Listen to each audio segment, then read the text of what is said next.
So allow me to welcome Lone Felix to give us the next remarks. Welcome, sir.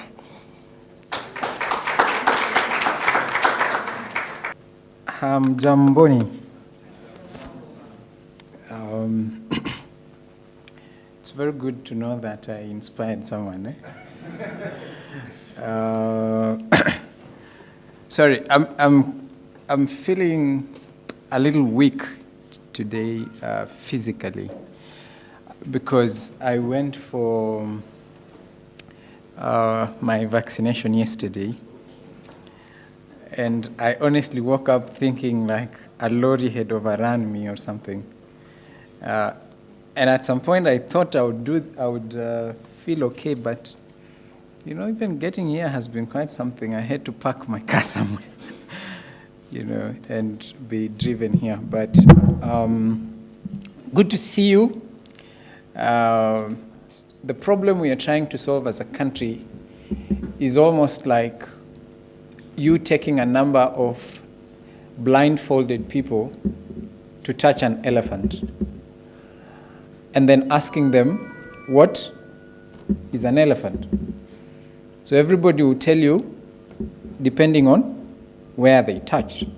Someone will tell you it is something flappy because they touched the ear.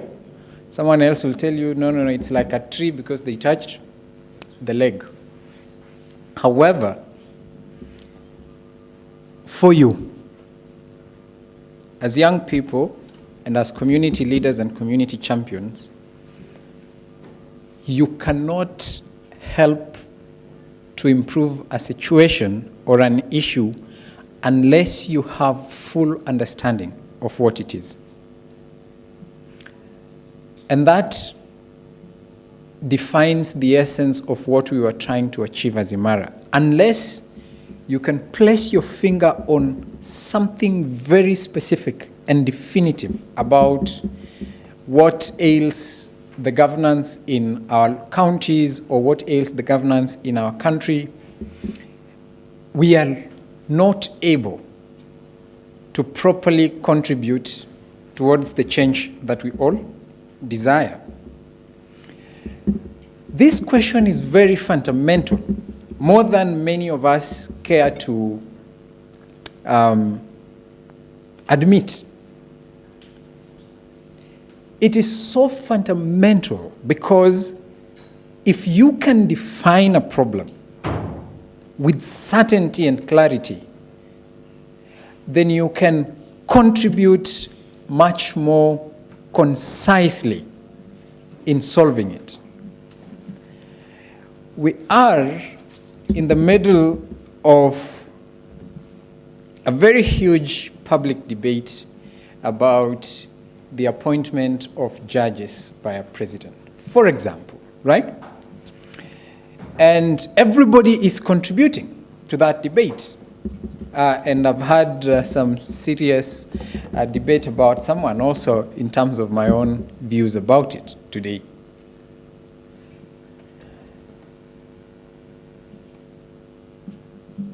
We have built a culture in this country where, as a people, we are no longer able to hold leadership to account because we do not know what leadership is supposed to deliver. And for me, that is where the fundamental problem is in the governance framework of our country. For example, when you elect an MCA, all right, what is an MCA supposed to do? Deliver bills, coordinate development at the ward level, and deliver certain things. You can name them as 1, 2, 3, 4, right? However, to a villager, or sometimes even to us, the fact that an MCA can speak very good local proverbs is a measure of success. And so people will go and elect leaders because that one knows how to do what? To speak. Or today, In our generation, if I, as Felix, just stood up and said, I don't care who is here, I will just say what I have to say. I really don't care. I will say what I have to say. There is nobody who can stop me from saying what I have to say. Have I said anything? No. But I will get people to follow me. Do you know that? I will actually get people to follow me, believing that that guy is brave. But the fundamental thing about government, about public leadership, is delivery of service. Has a road been built? Has a bill been passed? Do people have water?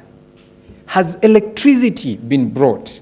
That is the fundamental measure within which we are supposed to measure what?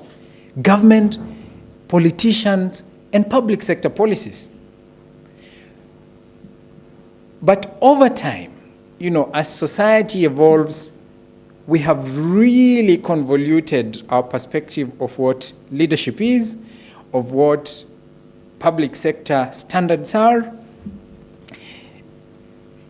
And it is something that worries me, and it is something that worried every other person that came together to say, maybe we need a group of young people who can, first of all, have a desire to impact on their communities, but beyond that desire, go ahead and understand what it means to do what? To actually bring change in our communities in a pragmatic, practical, sensible way. So for me, every time we go out to request for people to join the fellowship, my hope is that the 1 year that Ken and his team interacts with you, when you go to counties and interact with communities, the first thing that we hope that you pick up is how do I define a problem? How do I identify that this is a problem of significance to my community? And then after identifying that problem, how do I go through the motions of structuring a solution to that problem and delivering a service or delivering a solution to the people? And I hope that this 1 year has sort of given you certain glimpses towards that. But the conclusion of this phase is just that. It's a phase that has concluded. What I want to request you is this. Please continue being faithful to the process of learning. Karibu Nerima. Lady in red. I have really resisted the urge of saying that statement, but I think I had to say it. Continue the process of doing what? Of understanding those small granular processes and things that, and the outlay of how decisions are made and executed and how you can inject a certain sense of efficiency into those processes. Continue that process of knowing that an MCA is elected for 5 years unless you want to recall them. And that within those 5 years, your contribution to that community is not necessarily about how well you can oppose the person who's in office, but how well you can partner with them to do what? To deliver services. It is really important that we understand this. Let me give you a small story. I have a friend of mine. I have a tendency of having very old friends. So this gentleman is almost about 86 years old, but he's a senator somewhere. And he has a tendency of being friends with dictators. presidents who are dictators. You know, the people who, when we talk about Museveni, for example, he's a very good friend of his. When you talk about, there was a certain president in Nigeria, I think he was called Abacha or something like that. They were very good friends. He was called? Sani Abacha, but I hear he was a very brutal man. So he's a very good friend of this gentleman. And so one day I asked him, what is it with you and these folks? And then he told me, think about it, okay? I'm not telling you to be friends with corrupt people and dictators. But he told me something that is very, very fundamental and important. He told me, think about it. If I was to contribute change, where is that contribution most needed?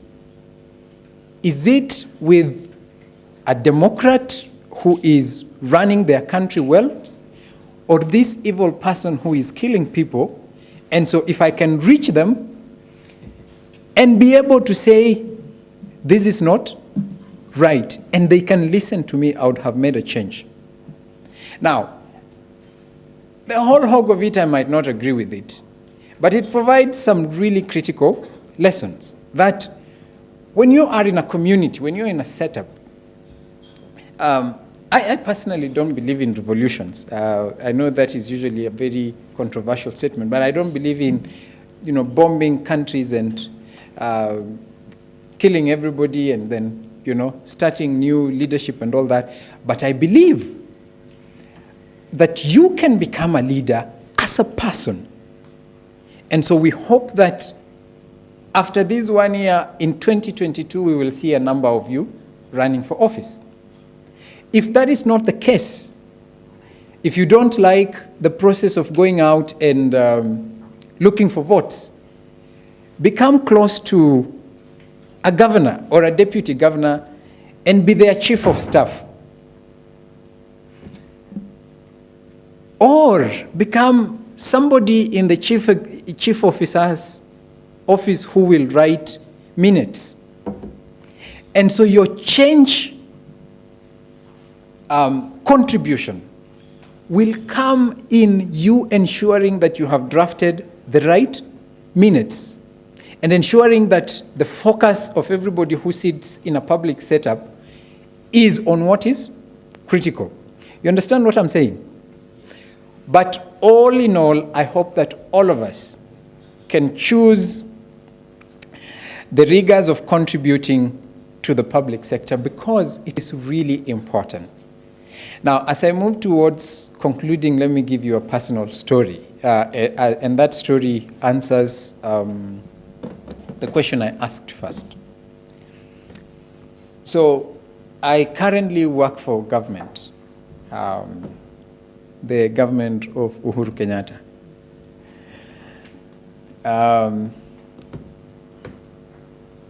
About 2 years ago, is this thing being streamed? Yep. On Zoom. Just on Zoom. On Zoom. It's fine. It's really okay. So, about 2 years ago, I was given a responsibility to run some project for young people, which is worth about 3 billion shillings. 3 billion shillings is a lot of money, right? Yes. It is more than any MP would handle in all their tenure. I have never been frustrated like that in my whole life. And it's very difficult to frustrate me, by the way. But I have never been frustrated like I have over the last 2.5 years. Until when the president launched that project, I think it was about 2 or 4 days ago. But again, it was just launched by the president on camera. The real work is still ongoing in the what? In the background. And this has allowed me to learn something, my friends. Changing this country is not difficult. Nobody should lie to you. the problems affecting it's fine. Changing this country is not difficult. Nobody should ever tell you that. You really need to believe that transforming this nation and making it something really attractive and good and something that works for people is not difficult. And then number two, the problems affecting this country are not as complex as people imagine. All we need are you who are getting into positions of decision making and influence. You who are seated in this room to have your heart in the right place. To know that when a road is to be delivered, it is supposed to be delivered for the sake of people and not that I should be able to build a house out of this. You, young people, to know that even though I work for government, I still have the obligation to wake up and be in office by 8 to ensure that a file that comes into my custody is moved in time, because those decisions affect lives. They could change the fortune of someone. But as simple as that sounds, it is not, because we have very few people willing to do that. And I hope you guys, I hope the experience that you've had going to the counties, I hope the closeness you've had learning how government works, and the heart that you initially had to serve your communities, I hope all those things come together. And we find in you young people who are willing to move this nation and our communities forward. As long as you, Sandra, Oliver, Gabrielle, as long as you, Bukayo and Tin, as long as you are willing to just have your heart in the right place, we will change this country. And for me, that is what drives the hope. I'm extremely optimistic. I think I'm one of the very few Kenyans who, when you call my phone, my ringback tone is my national anthem. I really remain very optimistic that we can do what? Transform this country. It is not going to take a messiah. It will take all of us doing the very best wherever we are. So I hope your experience through this fellowship for the last 1 year has enriched and given you some learnings towards that. I know Ken and his team have gathered a lot of lessons, received feedback from you on how we can better enrich the experience, and we will input that. But your journey with Imara should not end today. Continue being peers to one another. Continue holding each other accountable. Continue supporting one another. And do not underestimate the significance of you having met through this program.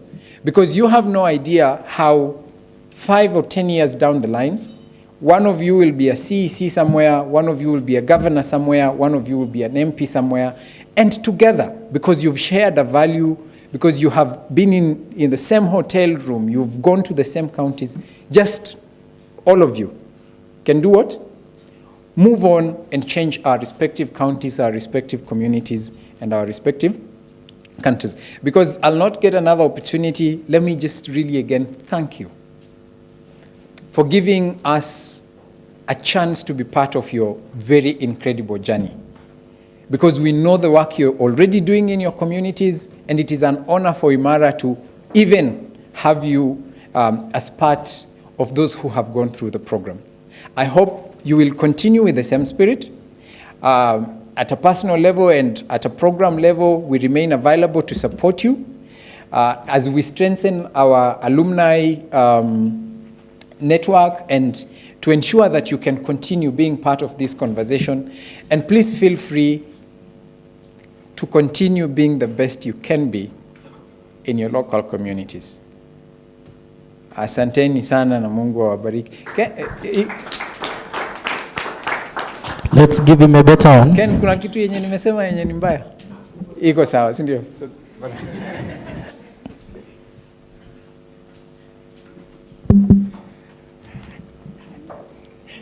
Thank you very much, Leon, for that. I didn't know you were shorter than me. Yeah, thank you. You see, Mkubwa is called people who are good before you in capacity and everything, Mkubwa. So you don't expect to be above them in something, right? You didn't get that joke. It's okay. So, yeah, so thank you very much. I think that was very important and very credible for you and all of us who are here today, because we're part of this government, we're part of this nation, and I don't think anybody is going anywhere, or anybody is planning to go anywhere. Yeah, thank you for that. So now I'll invite somebody to go to the next, give us the next statements. Now, I met her sometimes back when I was a student leader. I don't know why this student leader thing is coming out. I think it's because we are on a leadership platform, right? So I was a young student leader at the university, and we were invited for some, I don't remember even the name of the program. So I arrived in Nairobi. I used to study in Uasin Gishu. So I arrived in Nairobi, and then we are sitting, waiting to start. Then we started. Alafu tuko hapo, and I'm like, wow, amazing. Then I see a very beautiful young lady. I was like, wow. Yeah, I have a thing with women in power, so you'll forgive me about that. And then I was like, wow, yeah, kiongozi, here is where you shine. Unfortunately, when I looked at the program, I saw an extra name at the end, and I was like, calm down, man, calm down. Yeah, so I welcome the Siasa Press CEO, Nerima Wako, to give us our remarks. Thank you. Welcome. Let's clap as she's coming.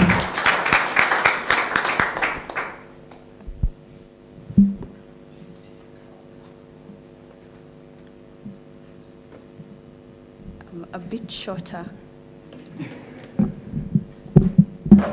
Good afternoon. First, it's to apologize for being late. I really thought I had it, but I didn't. I called Miriam, and I apologized in advance. I do not like being late, so apologies for being late to your event. Number 2 is to say congratulations to each of you. Some of you I know personally, some of you I'm seeing for the first time, but I do hope that today I'll get to know each and every one of you. And I'm so blessed to have each of you here today. I feel like this year was a long year. It's actually more than a year, considering how 2020 was. But still, you have remained very active, engaged, and passionate. So for me, we were able to see your resilience and also learn from it. But what do I want to talk about today? I've been thinking about things that I wanted to talk about to you today. Some nuggets that I've learned along the way. I'm always learning. We should always be learning. But I think the toughest thing about being a leader is self-assessment. Looking at yourself as a leader. A lot of times we're always like, what can we change here? What do we need to change there? But we kind of forget who we are in those positions and the fact that those positions, we are always changing. So it's encouraging when I have a room of young people who are very focused, who want the best for their communities, for their country, that's what motivates me. So I'll give you a story. I'm not much of a talker like Lone. Him, he's the politician between us. As much as I run Siasa Place, he's the politician. And every time we meet, in fact, I think I've known you for how long? I don't know how many years. Quite a number. Quite a number. But the first time I met you, I didn't like you so much. Did I tell you that? Oh, okay, so. And the reason being, it was actually in Maseno. Do you remember that event? That's where we met Grayson. But it was an event organized at Maseno University. And we had come there. Siasa Place, I think, was just not even 1 year old, by the way. Okay? Right now, we're 6. You remember the event now? Okay. Siasa Place was about 1 year. Okay? So here I am. I'm petite in nature. And the organization, people have never heard of it. We have no funding. Everyone is working on volunteering. All of us, by the way, were volunteering. So to make it to Maseno, I was working somewhere else. It was on a Saturday. I left with the night bus for Friday, and then got to Maseno Saturday morning, and then we didn't sleep much. I know Grayson remembers this story. Grayson, you remember? Tulilala wapi? We slept in someone's, was it a dorm? Ama ilikuwa hostel? Ilikuwa hostel. We slept in a hostel. I slept maybe an hour or 2, maybe 2 hours, okay, before the event starts. So I'm just sharing with you where we've come from. Okay, the fact that now we can meet in a hotel. Hey! Yani we're in a hotel, okay? So we were in Maseno University. I've slept maybe 2 hours that morning. And then we come for an event. And the mobilization was done very well. The whole hall was filled with students. And we were talking about, I think it was even leadership. I can't quite remember. And then here comes this guy. You drove. I remember he had a car. He drove, and I wondered, Yani, I could have come from Nairobi with this guy instead of struggling with a bus. Then you came with a young woman. Do you remember? I'm mixing the story.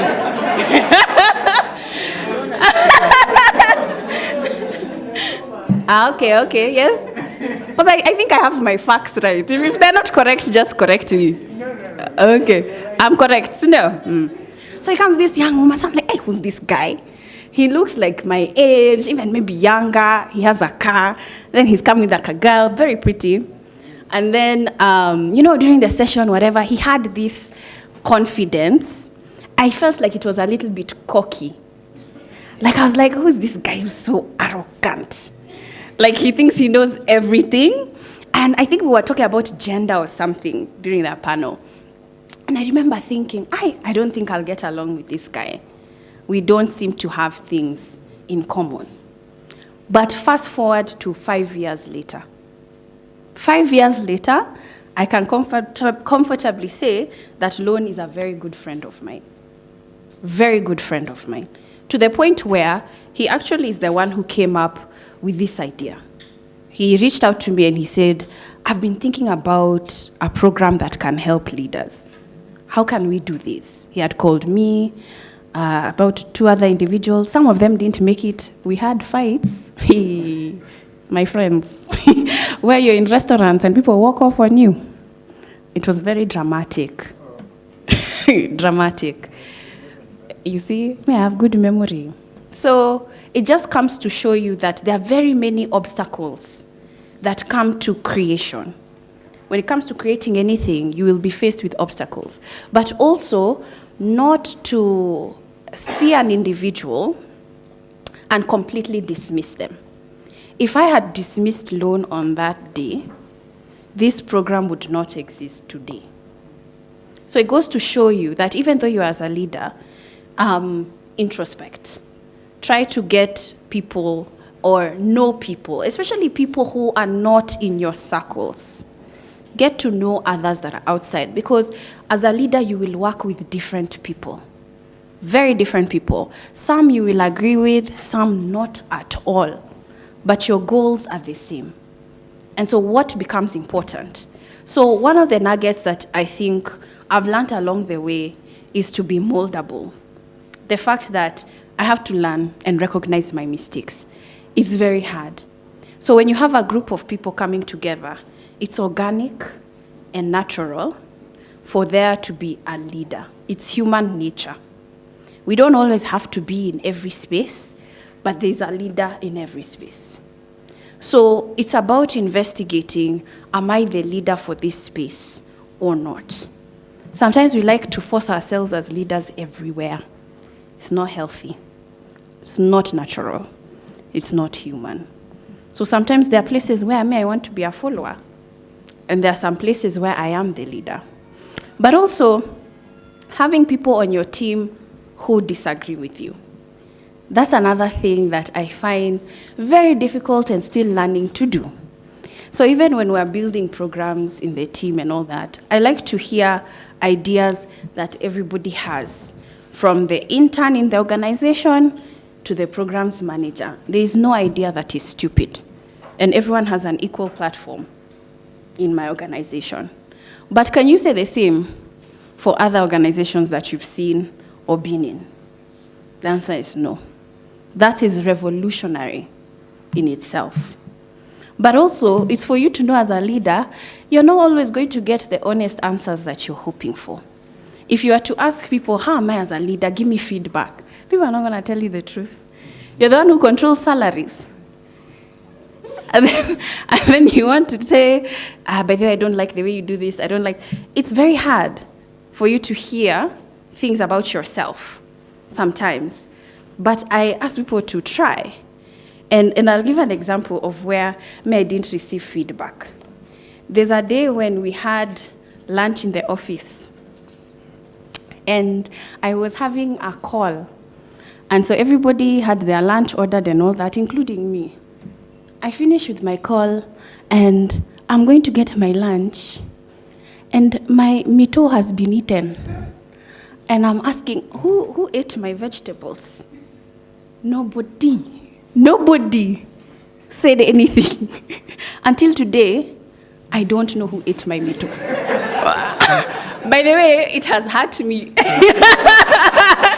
Because I'm just like, if it was a mistake, you just tell me. So may know it was a mistake. But till today, by the way, I don't know. And those guys know. That's why they're laughing. But it just goes to show you that sometimes as a leader, no matter how open or close you are with your team, because you are the leader, in some situations, people will be afraid to share the truth with you. And that exists. And also something that I've recognized in the space of leadership, you'll find yourself being excluded, but it's not intentional. Again, because the way groups organize, because of how we are human, it's natural. The way people joke and laugh, maybe around me they do the same, but I know they laugh more when I'm not there. That happens. And it's also to understand that it's a very lonely position. It's very lonely. And sometimes it's really good to have these sort of platforms where there are many of you who can understand the challenges that each of you are going through. And you're able to identify and create a tribe. That is so key. And that is so healthy. Because Lon said something very important. He talked about you don't know from 5 years from now where you're going to be. I've just shown you 5 years. This is where we are. And then add another 5 years, the dynamics will change completely. So it's to continue to have those communications and those networks and those friendships is key. But now, just before I close, there's another thing about leadership that I didn't realize until I was in it. You have less time. Less time, less time, less time.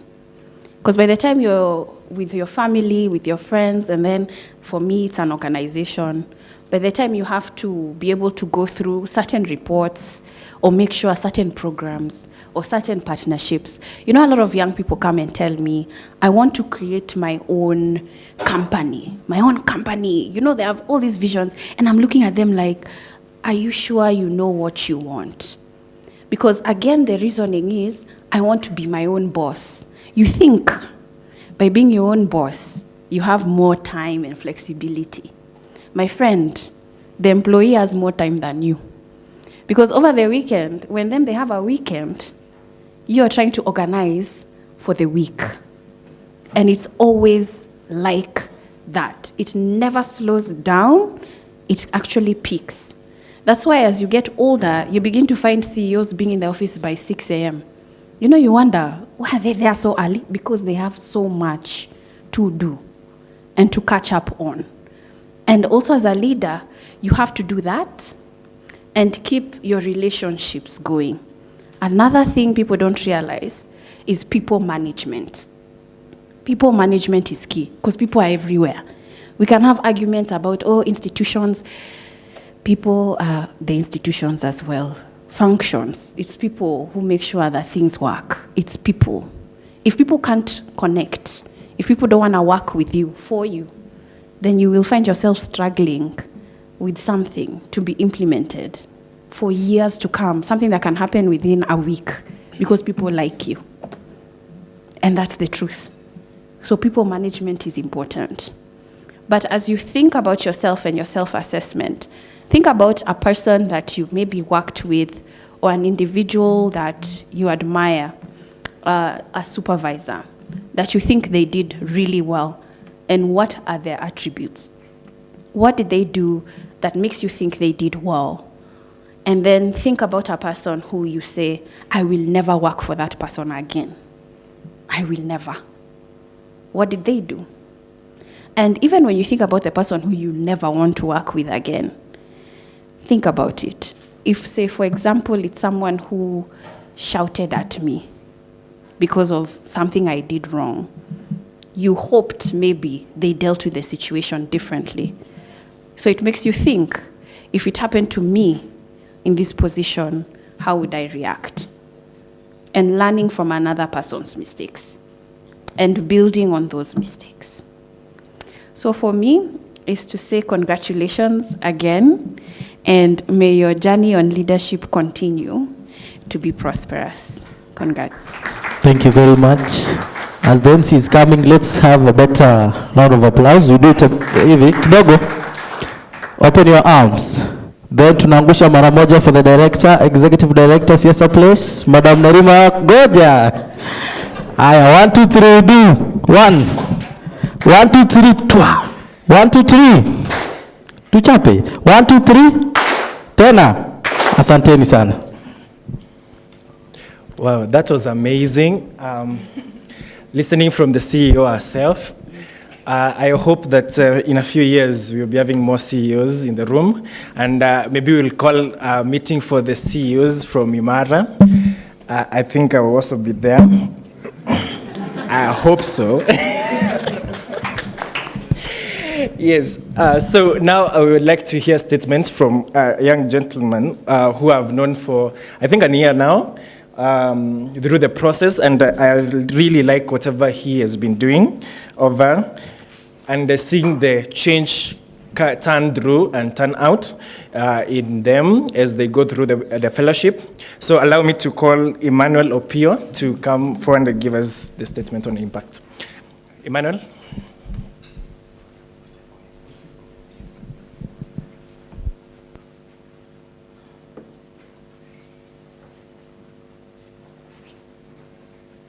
Wadau, habari zenyu. Wangwana, habari zenyu. Like he has said, I'm called Emmanuel Opio. Soon to be MCA for Nyalenda B, Kisumu County. Once Felix spoke and the CEO spoke, you have raised the bar. Sasa najaribu kufikiria vile nataka ku raise your bar. It's important that I raise the bar. One thing that I have learned out of Imara is to believe that you can make a difference. It's to believe that you can make a change. It's the belief that you don't have to be the same. You can be extraordinary. You can choose to be better than those you have found right now. And that has been the journey that I have had with Imara. For the past 1 year, I have been doing self-assessment. And in that journey, I met very good colleagues of yours, Ken, Grayson, Grace, Judy. And that experience engaging them and engaging the fellows here has shown me that we can make a change if we really want to. And to me, that is the desire I have for Nyalenda B. And that is the desire I have for the generation that is to come after me. And that is the same desire I have for my people back in Kisumu County. Now, Imara has taught me, I had a written speech, but I've realized that hatuwezi fanya hiki tu hivyo. Hatuwezi fanya hiki, we change it a bit. So, when the program was proceeding, I remember going to a baraza in railways. I also remember going to a baraza in Nyalenda B. And the cry on the ground is the same. Young people desire to see a difference. But the current quagmire in governance, like Felix was saying, does not give them hope that there is better. It does not give them hope that there is a future for them. So when I met Tina Nams, I keep on telling her to rise up because she has potential to also be an MCA. I keep on telling Abukayo, tuache kulala class. I know that the political sphere is bound by a lot of sycophancy, bound by a lot of sisi tunaita yuko jamna. In Kijalo we call it yuko jamna. Yuko jamna.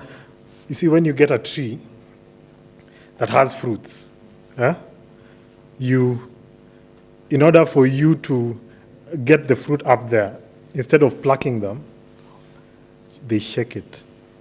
So in Kijalo we call it yuko jamna. So yuko jamna is like voter bribery or gonya. So the political sphere right now, and in my journey of leadership, I have come to realize that young people like us who are here are afraid to get into governance and leadership because, number one, you have to have a lot of resources. And if that dynamic does not change, then we are lost. Young people are lost. So for me, I feel that even from here, we need to begin a journey of self-assessment and a journey that then will allow us to use our strengths. And I think that is what Imara has given me. It has given me an opportunity to assess myself and say, this I can do. This I cannot do. How then do I get voters? How do I then get people to understand my philosophy?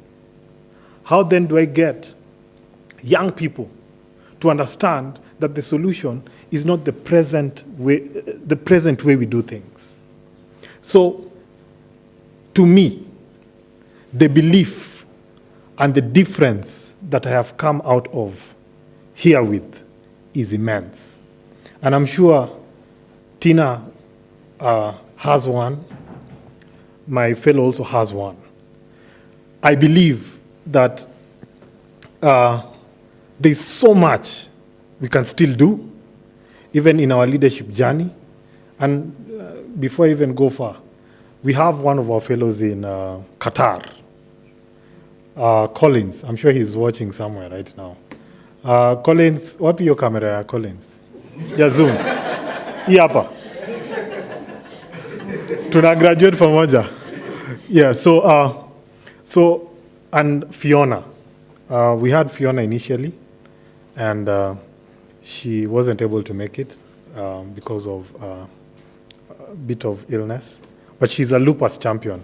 Fiona, wherever you are, tunashukuru the little time we had with you, and we hope that we can meet again and just engage. Now back to the story. To me, it is important that even as fellows, we live here as believers. We live here as people who can make a difference. And by having that, we're able to pursue that agenda in our own small communities. Because I have 20 minutes, Tina, allow me to, Nuka, allow me to kindly introduce a fellow from Kericho and Busia to also just give us their experience and also just share with the world what they think Imara is about. Otherwise, asanteni sana.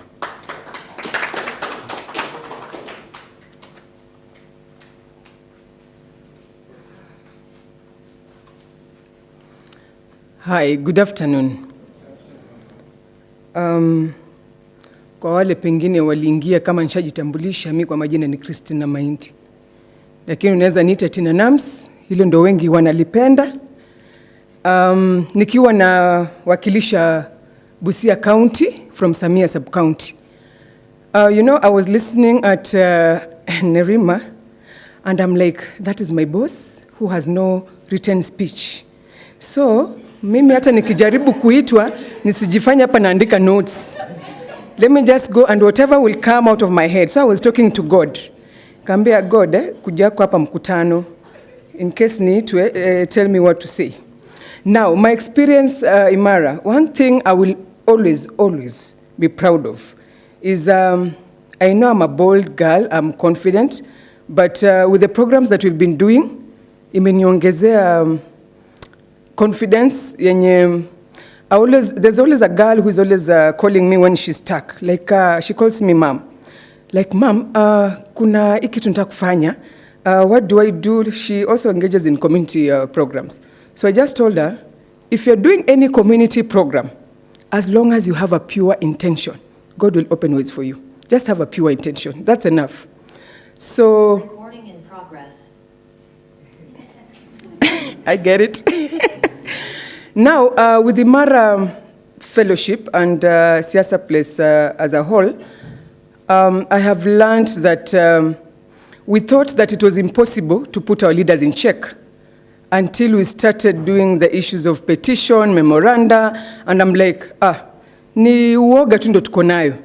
Because even these leaders, when they hear that you are doing civic education programs and you have like written a memoranda or a petition, they always make sure that they work on the petition you've done or the memoranda. I remember there's a time with the chairman here, we attended a function at Itoya, Busia. It was about education department under vocational training. So we realized with the chairman here that under board of directors, youths were not included. Tukaitana mkutano. Tukaambiana, there's a reason why we are at Siasa Place, to represent. And make sense that you give people reason even to say, if they call for a cohort 3, somebody will be like, if this is what cohort 2 has done to these people, I also want to be part of this program. So tulitana mkutano and tukaandika memoranda, and we were requesting that youths to be included kwa hiyo board of directors. Then I remember the director called me wa education, akaniambia, Tina, vitu zingine chezanga chini. Nikamwambia pana, I have to be formal with the memoranda, tukiongea kando inaweza kosa kuwekwa. So we signed na tuka hand over. So by the time the whole about board of directors ilitoka, we realized youths walikuwa included. So the memoranda that we wrote ili make a difference. So That is one of the things I'm always proud of. And then I remember, this one I can never forget. I remember when I did social accountability for that water project in Samia. Oh goodness, the drama. That's when I realized I'm not a shy girl, nor am I a coward. To cut the long story short, this is a water project that was stalled for 3 years. So as a social accountability champion, the work is to find out from the ground what is wrong with the whole project and find a solution. Because you can tell that the money is allocated, things are not happening. So I remember that day when we went to the ground and there was a blind mzee who had given the land for that project. So the mzee told me, msichana, chukua video, pelekea governor aone tunakunywa maji chafu. I can never forget. So after the whole social accountability process, the county came on board. And I could see the CC going to the ground, contractor ameshughulikiwa, maji meregeshwa. That is a success story number 2. So those are the things that I feel like kumbe ni uoga tu tulikuwa nayo. If you come out boldly, then no leader will want to be kujua nafuatiliwa, especially when she knows this person, huyu akiingia hapa mimi kwisha. So it just needs to stand out, be bold, so that whatever we are learning here doesn't go to waste. Otherwise, I'm very grateful to my 2 bosses.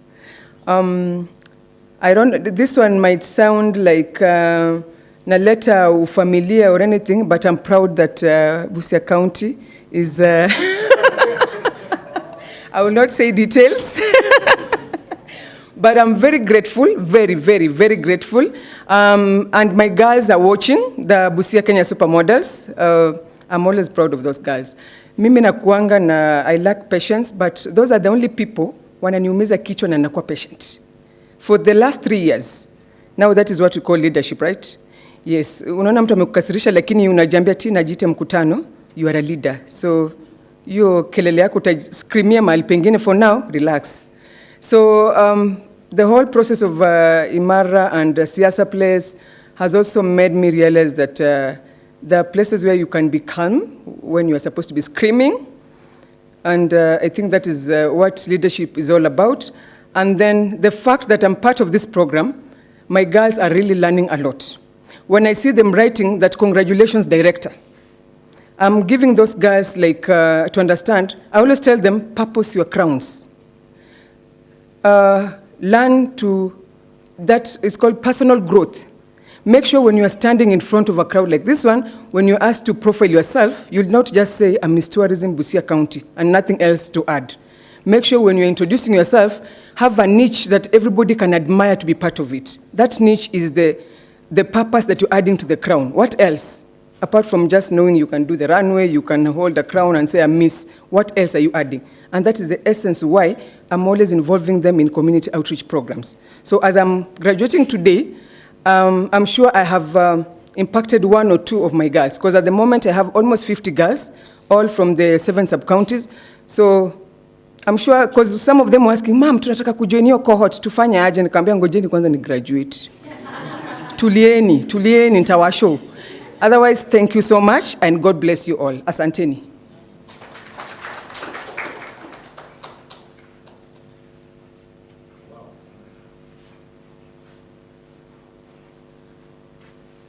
Greetings, all of you.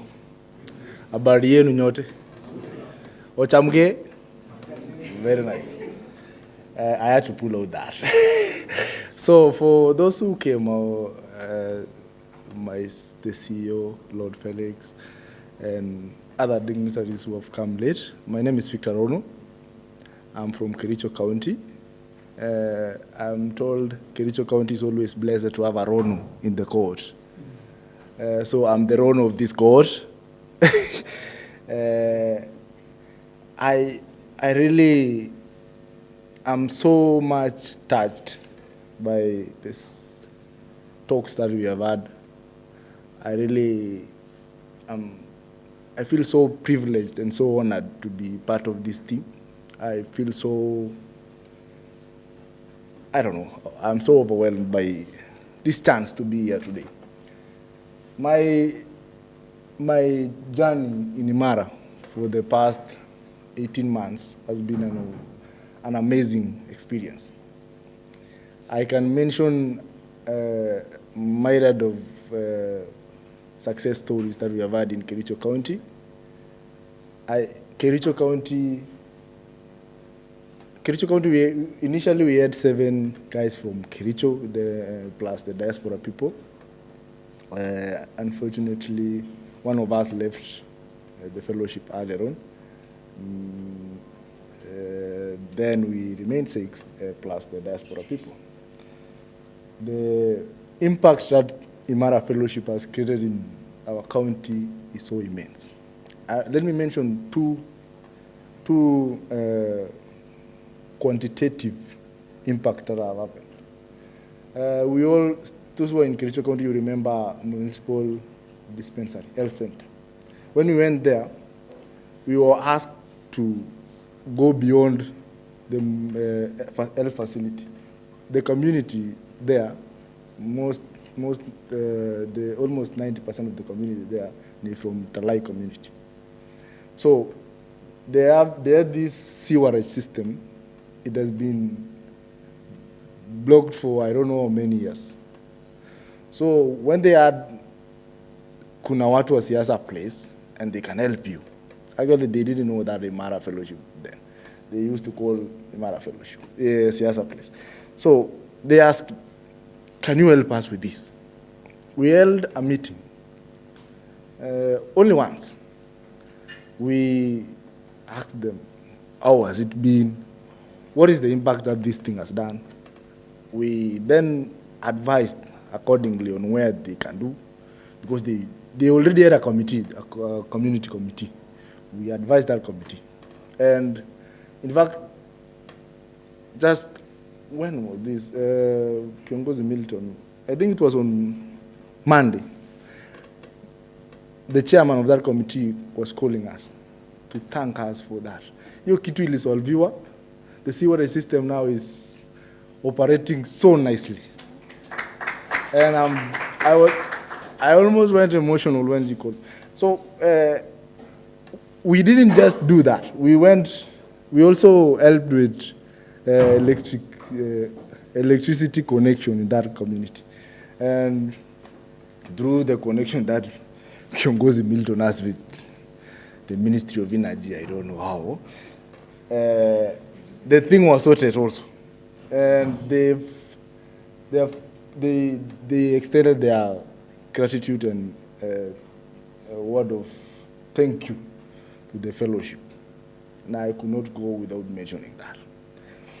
Scenario number 2 is Cheblanget Dispensary Health Facility. Nyumba ya daktari ilijengwa. Those who went for that, the public parasa that we had, nyumba ya daktari ilijengwa lakini imeboromoka. And they have paid the contract.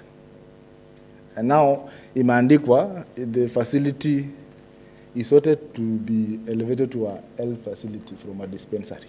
But in the real sense, hakuna mahali daktari atakuja kukaa. As we speak right now, the contractor was recalled. I don't know the action that will be taken against him. It's on him, I know. But the work is being done afresh. That tells you how this journey has been impactful to the community. Over line time, I was sharing something with Gabrielle Dinda. And he was telling me, or showing me a video. I don't know if that video is there. He was showing me a video of Wangari Maathai. Professor Wangari Maathai was talking about a story of an hummingbird. That huko Japan, kuliwaka moto in the forest. And then all the animals were rushing out of the forest to seek refuge. And they were all so helpless. They didn't know what to do, when to do, or who to run to. But the small hummingbird thought it otherwise. It told it to itself, no, it can't be like that. I must do something, even if it will not be of a greater benefit or will not solve the issue all through, I will have done something. So it went, picked water from the stream, drop, drop, drop. Every animal was wondering, like, what can a drop do to that massive fire? But let's not see that. Let's see the reasoning behind that underdoing. Kiongozi Opiyo Emmanuel Sr. mentioned about being believers and being hopeful and optimistic on our journey. We are in a situation in a country, and this is not exceptional for any county. We are all in the same, I don't want to use the word that starts with S, with an H, and end with a T. I don't want to use that. But we are in that thing, entirely in the entire country. So,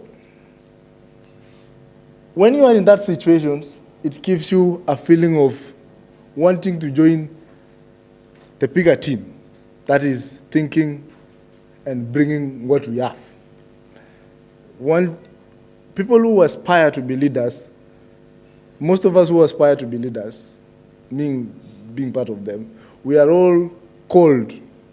We have something, a creepy part of us, which is seeking our attention on joining the team of looting and finding something for yourself.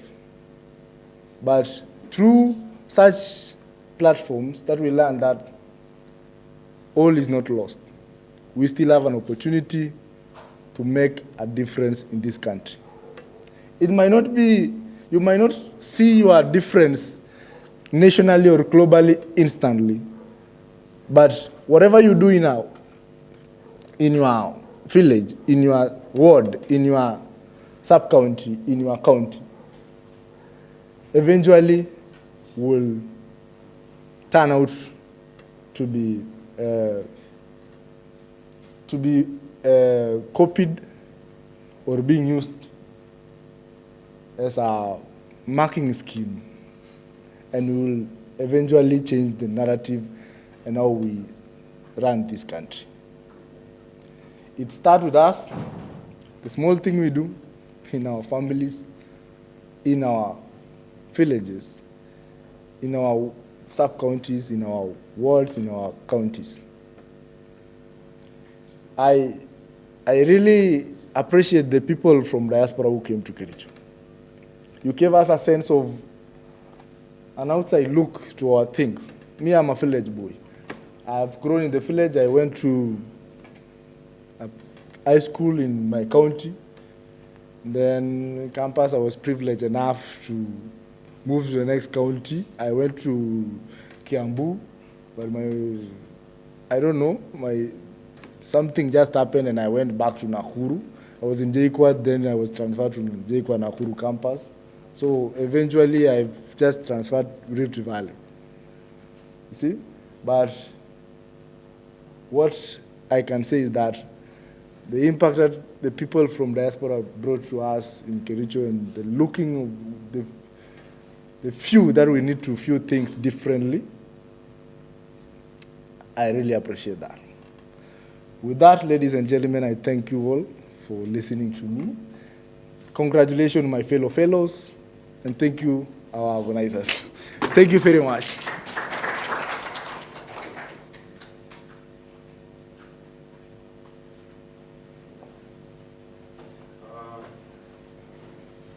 Itakuwa makosa nisipofanya hivi. Itakuwa makosa kubwa sana. Fellows, viva, viva, viva. Hamjui kujibu? Mnasema viva. Nikisema viva, mnasema viva. Fellows, viva. Viva. Fellows, viva. Viva. Now, kindly stand up. Stand up. Nyi wazito kaeni tu. Kaeni tu. No, it's just the fellows. Just the fellows. You can have a seat. Wazito mnaweza kaa. Nerima, these young men, women, and ladies here, I can attest, they are brilliant. They are sharp. They are eager to learn and eager to grow into the next level. All I ask, in the different regions that they occupy, different communities that they are in, with the different projects that they do, if you are able to take that leap of faith as fellows, if we're able to take that leap of faith as fellows, let us also just continue this journey.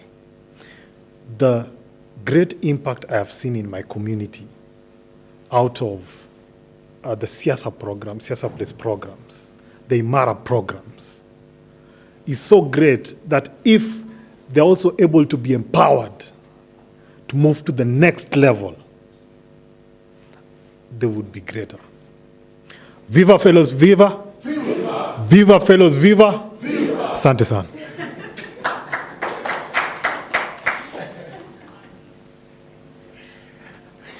Thank you very much, Emmanuel, for that session, and thank you very much for the county leads for that part. It was really amazing to hear what the impact of the program in your communities. And I think the gentleman who shared about whatever the honorable professor shared when she received the Nobel Prize. I think we all need to put our little contribution forward so that at least we can be part of the big picture and make sure that we are contributing to the change that we would really want. And saying of the hummingbird story, when I listened to that clip, I listened to the professor, and when she said hummingbird, she said the humming with an English accent, and then the bird was with the Nyeri accent. And I was like, thank you, God. I was salvaged because my accent cannot hide itself, even if I tried. At this moment, I recognize partners who have joined us this afternoon. We have Mr. Michael Owino from Power 254, and we have Zembi, or it's Zebi Nyakiangana from Tafiti Sera. We have a few projects with them. And we also have Gladys Danu, who is part of the first cohort. Pleasure to see you here. Welcome and feel welcomed. I think that's the best way to say it. So the next person to give us his statement is a person I knew, and sometimes when whatever Nerima was saying, if I'm not mispronouncing your name, was saying sometimes back that hearing about yourself, you don't know really whatever people are going to say about you. And sometimes it's very difficult to really say, that's me, and or I'm that person. So the first time I met this gentleman, I think it was on a program when I was a student leader. I joined. And my normal personality, I'm very comic, humorous, and very happy. You might not see it now. Yes, and so he was like, oh, God. Then we met in another forum where I was serious and very serious. And then he was like, oh, God, you get serious? I thought you're just funny. I thought you were not serious about things. And I've known him since, and he has been, we have worked in a lot of things in different capacities. And I welcome Mr. Gabrielle Dinda to give us his remarks this evening. Welcome, Mr.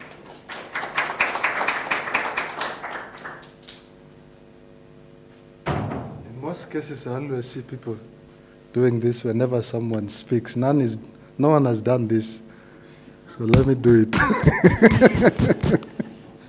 So, well, happy to see you guys. This is amazing. And looking at your faces, first, let me start by saying I'm sorry for getting late. I had some coaching session. I'm a coach, So I had some coaching sessions that were back to back, that were not an excuse, but I'm just trying to explain. Well, it had been scheduled months back. So I've been wondering, when I got the date for graduation history, I was like, oh my God, what do I do? Do I call these guys and cancel? What do I do? But I was like, one of them had agreed I push her session earlier. So that kind of worked, because the session was supposed to be running and ending at 3. So I was like, oh my God, if it ends at 3, at what time will I make it here? But I'm glad she was kind enough to say, it's okay, we can start early, so then you can be free to go. So that's my reason for coming in late. So I don't know most of your names. So again, it's my punishment now. I'll come and find out those I can get to know your names. I can get to know your names. So Gabrielle is my name. Gabrielle Achayo is my name. I'm married. I have 3 young boys, and they're amazing, full of energy. They keep me active. And so I hope I'll stay young to be active. The other day we were reflecting with my wife. We don't play with our boys too much. How many guys here might have kids? Okay.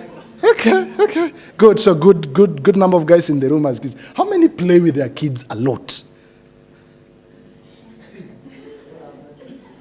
Like playing, running around the house. How many watch them play? You just watch them play, and you're like, stop, you'll break your leg. And then how many do that? I'm seeing some hands going up. Huh? Uh-huh. Kids mean a lot. Oh, okay. You have children, not kids. Okay, so how many have children?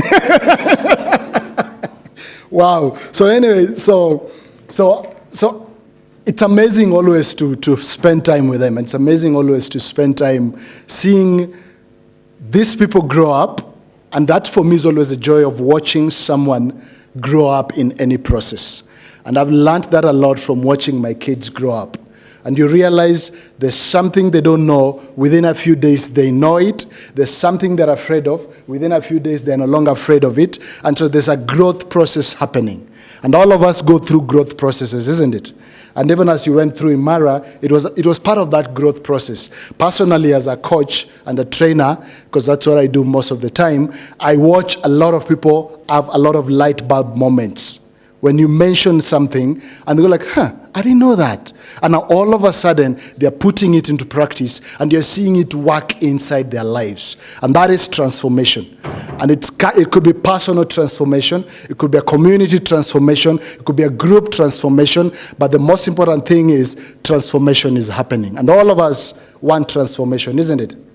All of us want to see something change from whatever it used to be to what it is, that then it's much better, a better version of what it was. And that is why we engage in this thing. And that is why even as we came as a partnership with Siasa Place and Macapil and of course AYLF, we came together to see how can we facilitate transformation in a way that we could build on each other, learn from each other, and be able to have a group of friends, a group of people who can then also be able to learn and grow together.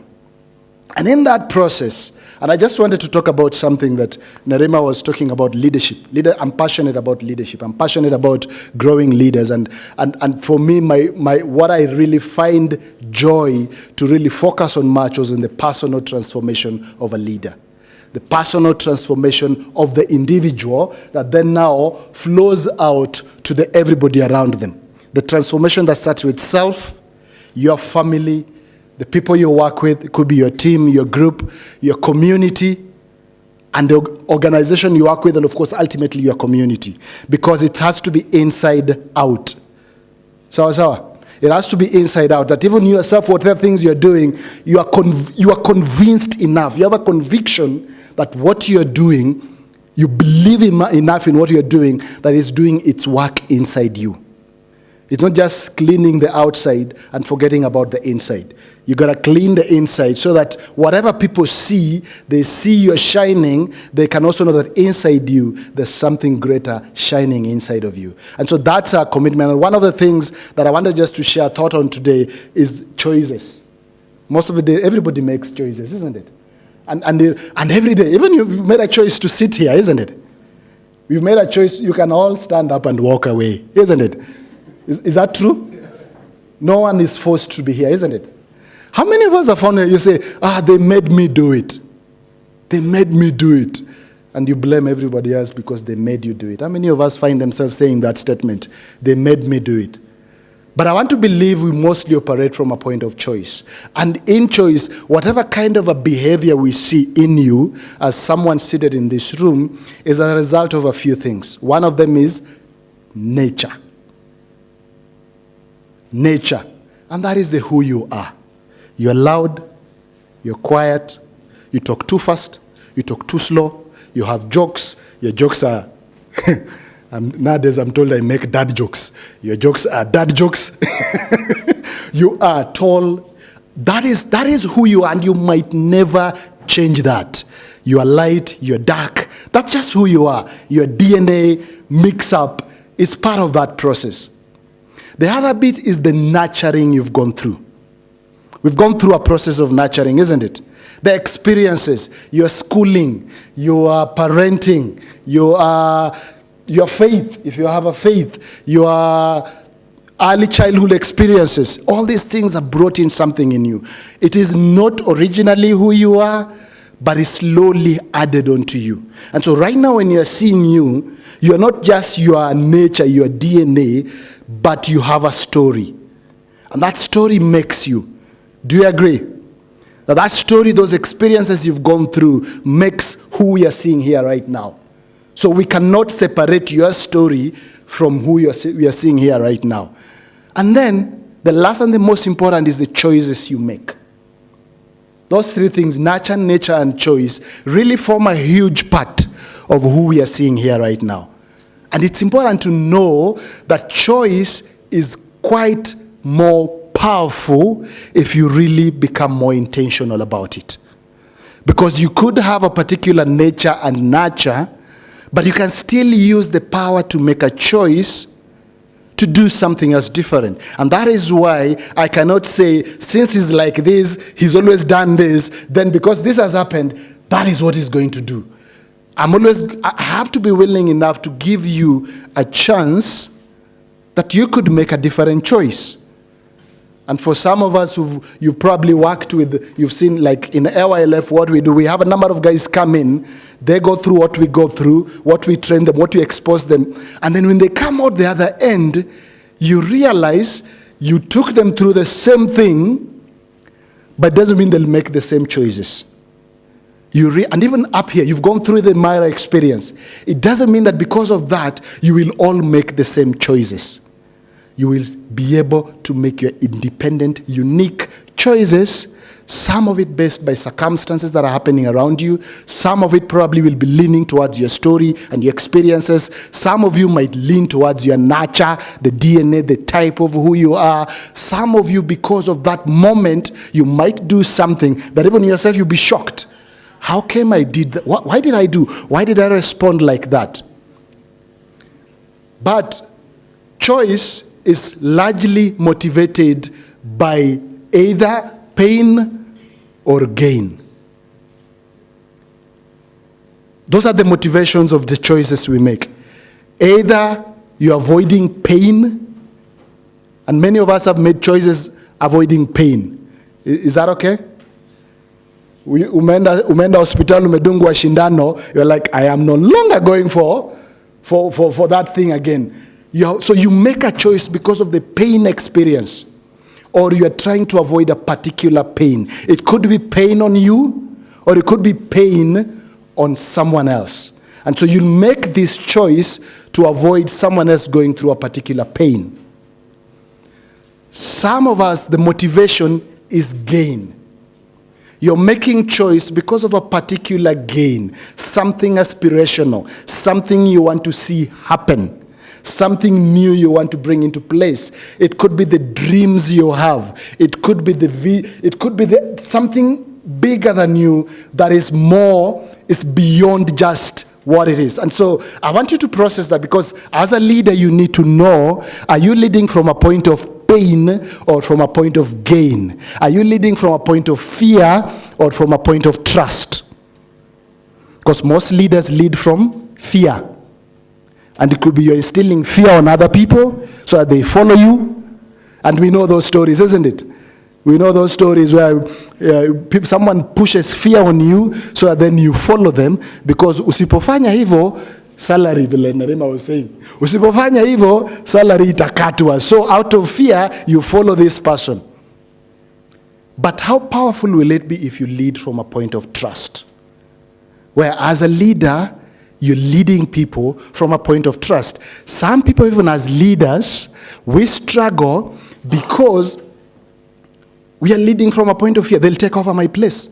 I can't let them shine, because they shine, they'll replace me. So for that reason, every now and then you pull them down.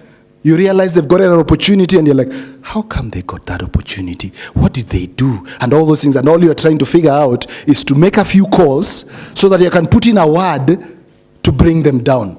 So you're coming from a point of fear, not a point of trust. So what is it that is motivating your decision? When you are making a choice, some of us, how many guys are married? How many guys are married? How many guys are married?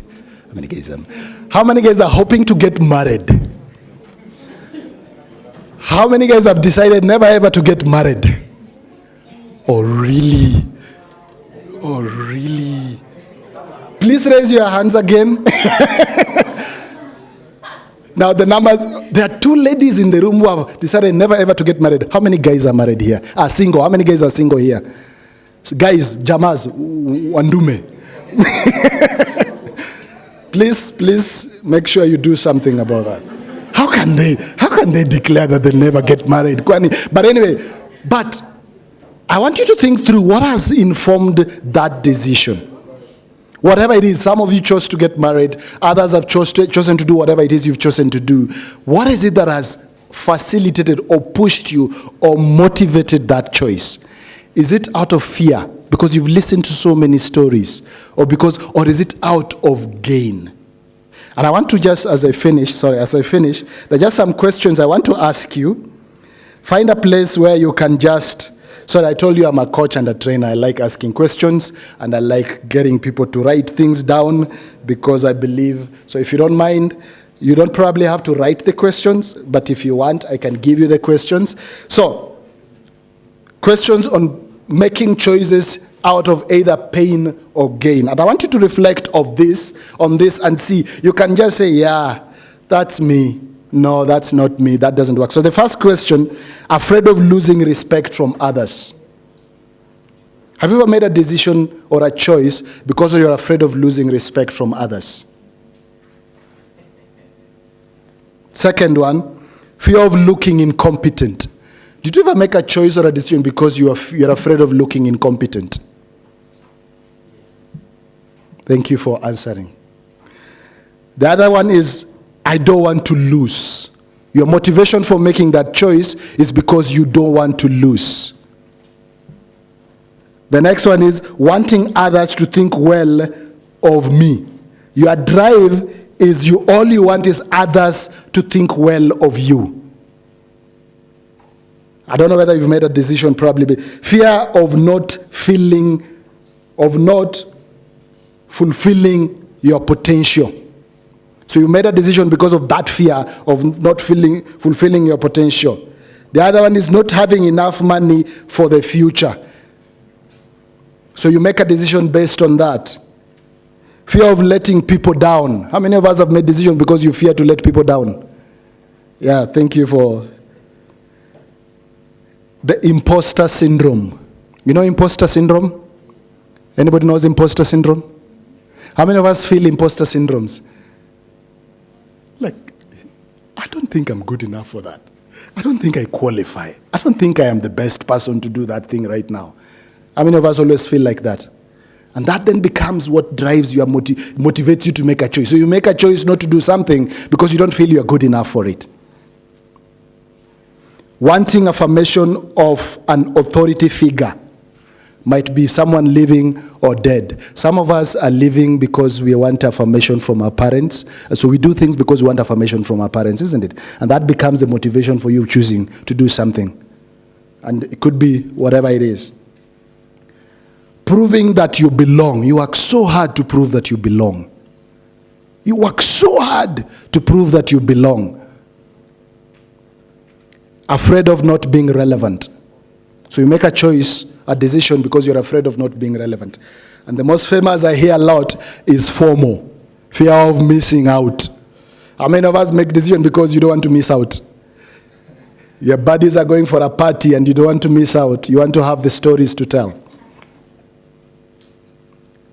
How about these other ones? This is the opposite of this. You make a choice because you're excited about the future. I don't know whether that becomes your motivation. Because you're excited about the future, you make that choice. Wanting to work with a great group of people. Your motivation is, I want to work with these great guys. So that's what is pulling you to make that decision. Risking failure to do something amazing. You're like, because I want to do this amazing stuff, it doesn't matter whether I fail. I'm going to do this amazing stuff. I don't know whether that is your motivation mostly. A desire to win. Your reason for making that decision is a desire to win. A desire to leave a legacy that lasts. That's what is driving you to make that decision. You want financial freedom. Remember the other one was fear of money thing? Remember the other one? Remember what I said, the other one? Which was the fear, what was it? Not having enough money for the future makes, you see, it's different from seeking financial freedom. It's a mindset. It's a mindset. Wanting to maximize opportunities. Is that what is motivating you to make a decision? Using your skill to the best of your ability. Is that what is motivating you to even be part of this and continue engaging with whatever platform you find around you? Making an impact because you want to make an impact. Is that a motivation you have? Helping other people fulfill their potential. Is that a motivation to make a decision for you? A sense of care and commitment to the people you love. That commitment and care to the people you love. A desire to alleviate the pain of others. You want to make others feel better than they are feeling. So I want you to really, as I close, is just to think around that. What exactly motivates you to make the choices you make?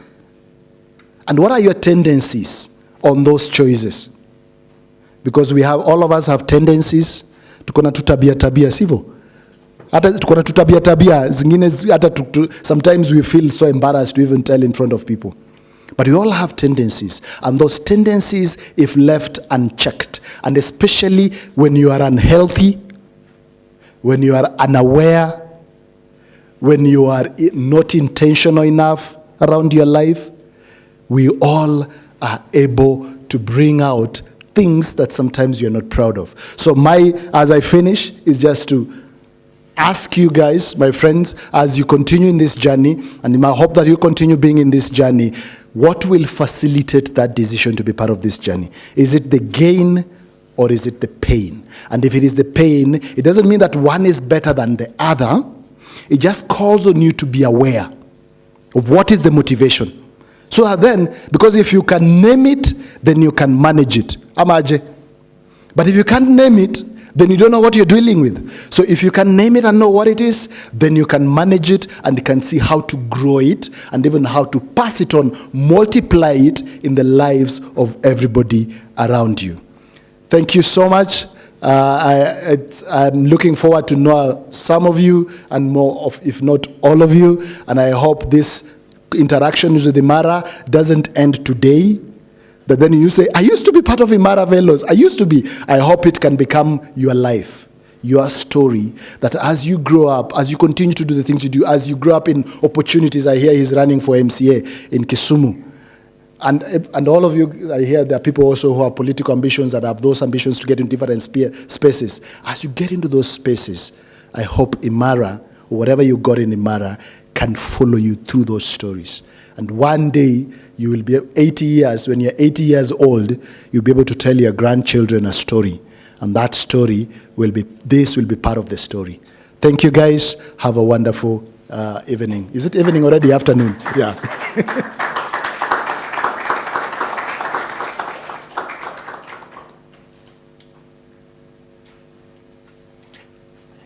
Thank you very much, Gabriel. Let's give a round of applause for the three speakers who have, or the few more speakers who have spoken before us. I don't know, do we do the Nyayo one or we are past the Nyayo one? You know, your policy people, you might say we are past Nyayoism. So we can do the Nyayo one. 1, 2, 3.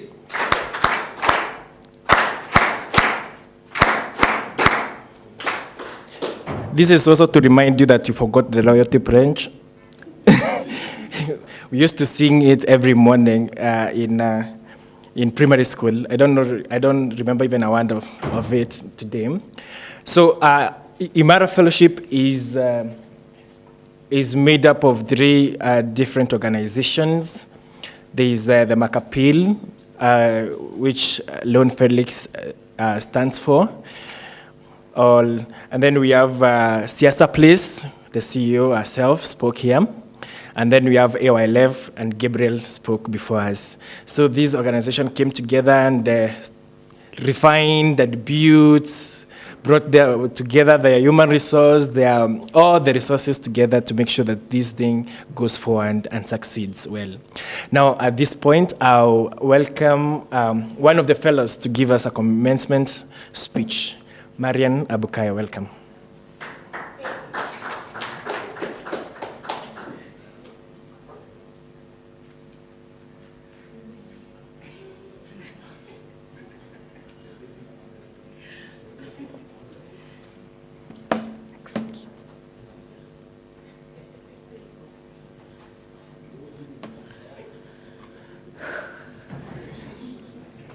It's not easy standing here. Yeah, it's not so easy.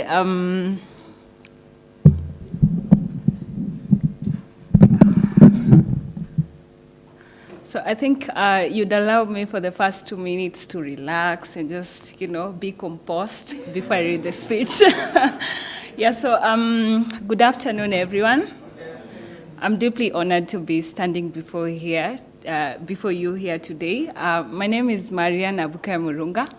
I'm from Busia County, a Cohort 2 fellow at Imara Fellowship, and I'm so much humbled to be here today and just reading a commencement speech that took me, like 3 days to write. It took me hours of meditation to really write the speech, because it's not easy. It's not easy to write a speech on behalf of everyone. It's not easy to write a speech on behalf of very many young people out there. It's not easy. So it took me days. I remember I used to do back and forth with Muka. I'm a very good procrastinator. I procrastinate a lot. Yeah, so I could tell him, Muka, I'm just sending you. I'll send you at 5 a.m. I'll send you usiku. Nitakutumia asubuhi. I kept on procrastinating. Yeah, but my thing was I didn't want to just get a paper and write. I wanted to write something that could come deeply from my heart. And this afternoon, it will be a pleasure to just read the speech before you. And it's been an amazing experience at Imara.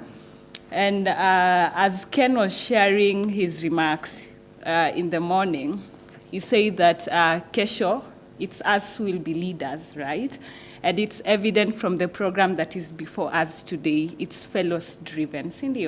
It's not just like being run by an outsider or external people, but it's fellows who are driving the whole agenda. So we really want to say thank you, Nerima. It's been so amazing being part of the journey. And at a personal level, I feel so much, I've been impacted by the program.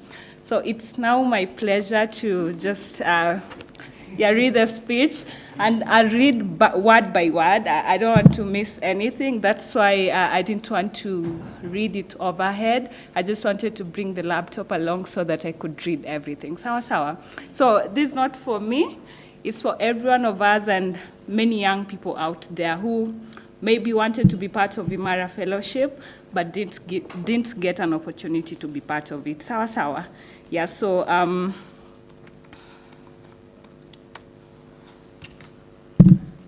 my colleague fellows, ladies and gentlemen, a journey of 1,000 miles begins with one step. Today marks the culmination of a journey that we've all worked for 2 years.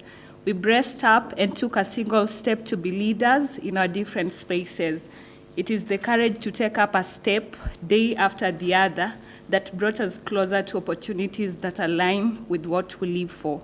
As we gather here today to celebrate work well done, both from an individual and community perspective, I want us to reflect on how far we've all come. We are gathered here today representing thousands of young people that we've been working with in the communities we serve. Young people who lack the privilege to be here today, but have been impacted by our incredible work of policy and advocacy. We represent young people who, by the end of the day, out of their meager earning, they struggle between fending for family or buying data bundles to access and successfully apply for such opportunities. Today we sit here as policymakers, not of tomorrow, but of today. A lot has gone into being who we are. The fellowship has exposed us to the extremes, from gaps in service delivery to a citizenry that is not informed on their rights. Some of us are now challenged to vie for elective positions simply because the fellowship program presented us firsthand the dire challenges our communities are facing. On the flip side, a part of us want to be change makers. Away from being in politics, in all ways, the fellowship program has shaped the people we are today. Our perspectives of life are slightly different as we believe in power of change through policy. The fellowship has also exposed us to world-class universities. As seated in here are graduates of Princeton University, and you guys agree with me. You guys have been part of many international universities, right? And one of them was Princeton. One of them was University of Michigan. You guys were exposed, Cindy. Yeah, I just had to break that because most of the time when we are outside, we joke a lot. Mnacheza hapa and you guys mesoma abroad. I'm gender too, and you guys have studied. Yeah, so the fellowship also exposed us to world-class universities, and seated in here graduates of Princeton University and University of Michigan. And one of our highest moments was calling each other to remind ourselves we are not only Imara fellows, but graduates from world-class universities, and would go ahead and say, work hard to attend the lectures physically. It's the knowledge and skills gained that have been enabling us to navigate through. One course that stood out for me was making governments work in hard places. This course was an eye-opener, and you guys will agree with me that it really stood out for every one of us. Cindy, yeah, making governments work was a course that it was one of our first courses that we did.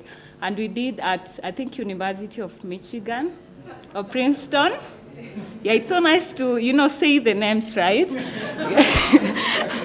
Yeah, so that is one of the courses that really stood out for us, because then we work in communities that, they're difficult to handle. You're trying to initiate change in a community that, composed of people that are taking change slowly. And one of the courses that really stood out for us is making governments work in hard places.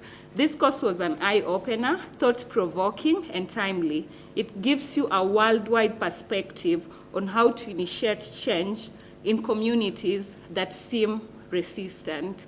We all have experienced such communities in our work of policy.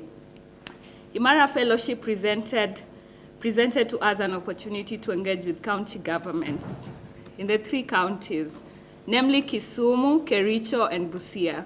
It was not an easy task in the beginning, since we were getting into the work of exposing some of the gaps in the system. Some of us rubbed shoulders the wrong way, but still maintained a good working relationship.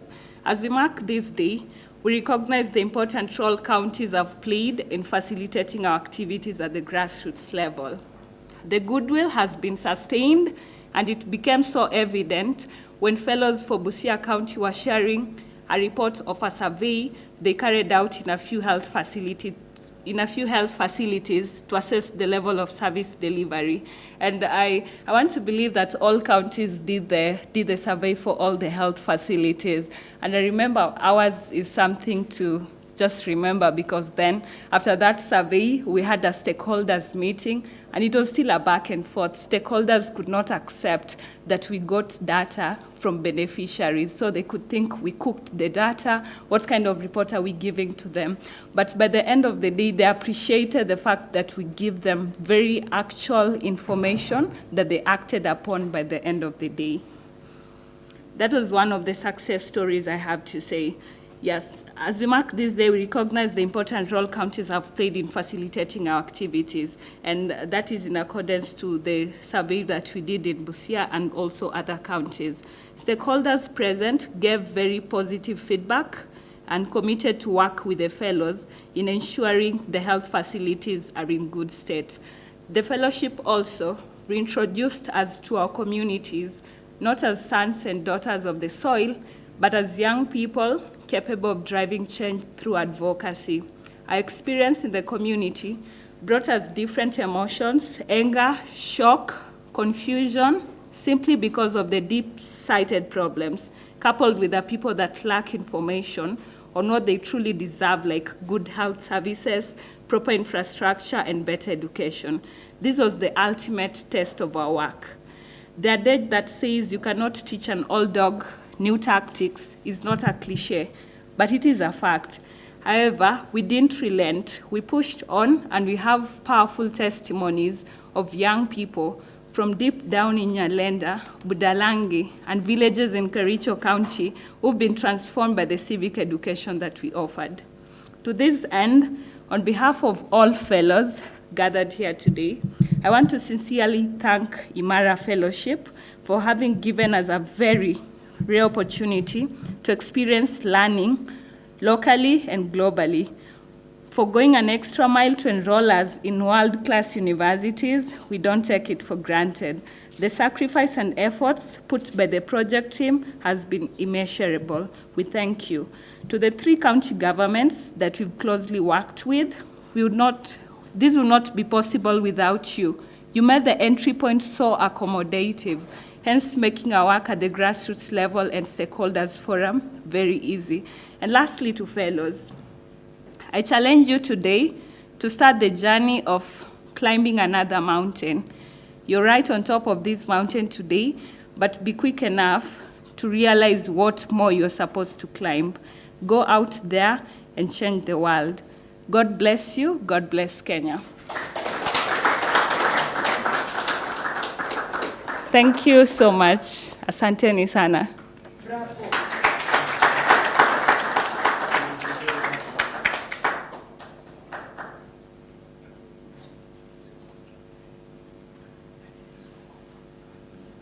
Sorry for the few seconds.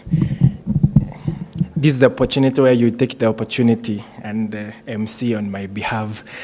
Seems you are not attentive enough to pick the opportunities before you. Are you guys ready to take opportunities? If the president is not in the country and you declare yourself a president, it's a great opportunity, you guys, you know. So at this moment, we'll be giving out certificates to the fellows. And just before, as the lead team is organizing itself to give the certificates, I want to give Danu, who was in the first cohort at Wambia, what has she been doing? In 1 minute, as we get to do this, give the certificates, be ready so that we can do it chap.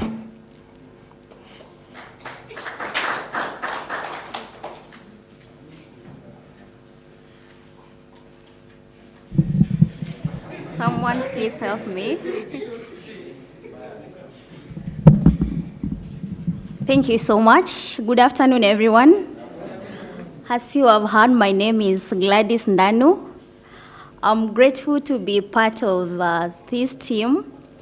I was in the first cohort, and I'm glad to say that I cannot just say that I used to be, but I'm still part of such a great journey. I'm so happy and delighted to see each one of you. Graduating from such a program is not the end of it, but just the start of it. So I don't know if you are ready to take up the challenge, because out there, people are going to see you as real leaders. Now here you're thinking like you've just been baked to be one, but out there, people are just going to see you as one of the leaders. So get ready for the work, because the work is much. The work is much. I'm talking from experience. Since I came out of this program, everywhere I go and people need leaders, people see me as one. They want me to be that person who is leading them. And I am glad, because some of those skills I acquired from this program, and I never knew that in my life, I can stand even before people and make such a speech. So thank you, Nerima. Thank you, Lon Felix. And thank you, Gabrielle, for taking us through such a program. So guys, congratulations. Congratulations. There is a lot of work to do out there. For those few remarks, thank you so much. Bye-bye.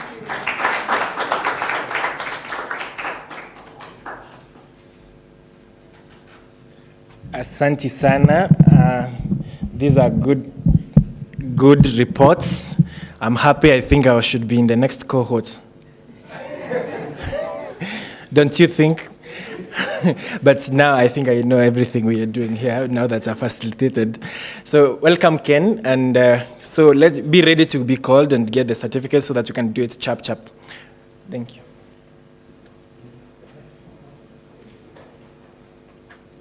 Thank you so much. I've been asked also to give a speech, which I don't have.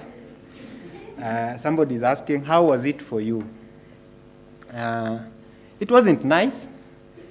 One day you go home so happy, another day you go home sad because things are not working.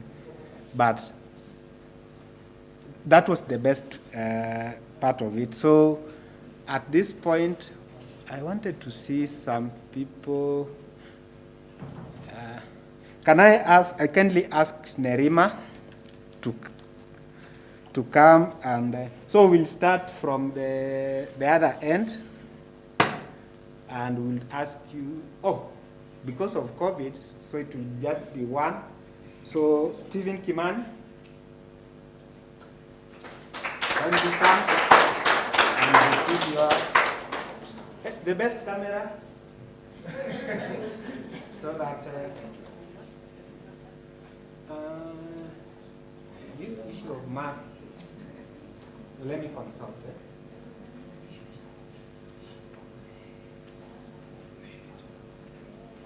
So, Rima, you can. Yes, you can. Victor Rono, you can get ready.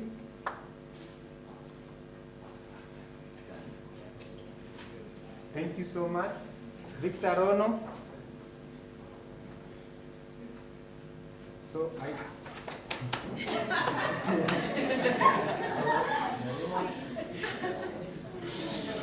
can I kindly ask Danu to come back? And I want a few. Diana, get ready. And Milton. So, Nerima, this will be the last one, and then we can kindly ask that you sit as Danu come to give the next. Diana. Hey, Diana, unazunguka sana.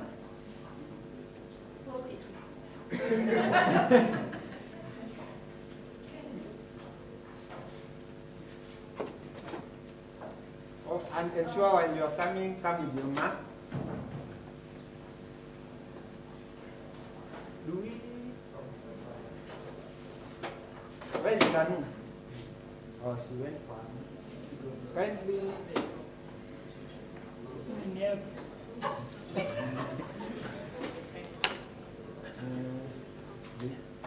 Okay. Mildred Alice.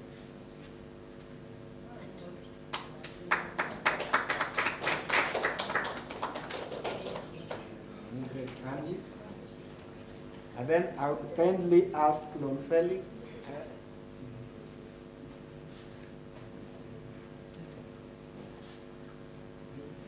Join Alex. And then I would say thank you, Danu, as Lon Felix come to give Abukayo.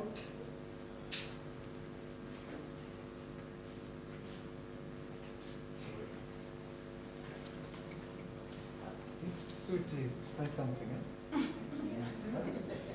Look. Oyuga Ochieng.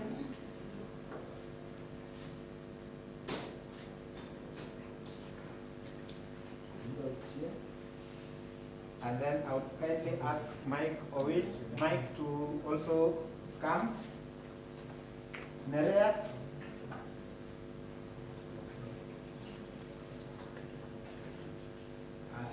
And then Nerea. And then Christina Mendy, get ready.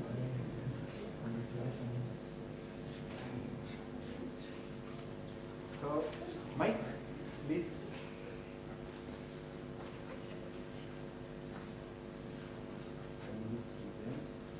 Emmanuel Opio.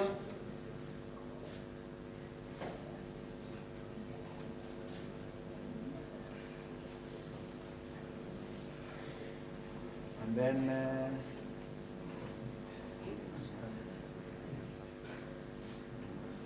Gabrielle, kindly get ready.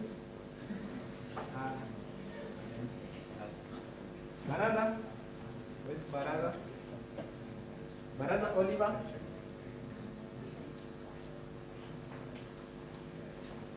Verita, get ready as Gabriel. Gabriel, can you come forward?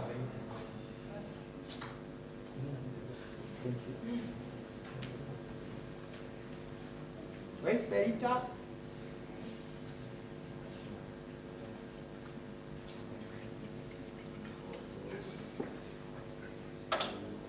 Pass it over.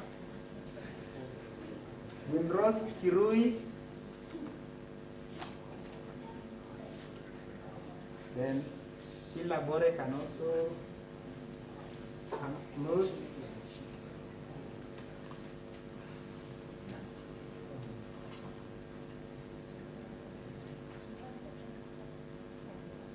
Sheila Bore.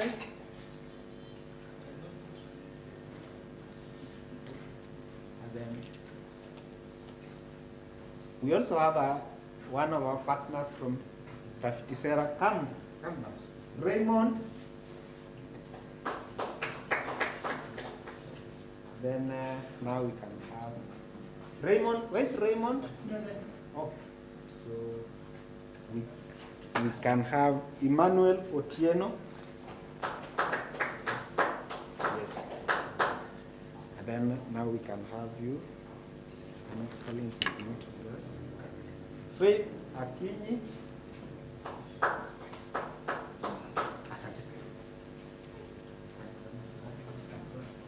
Faith Akinyi, Joseph Odwor,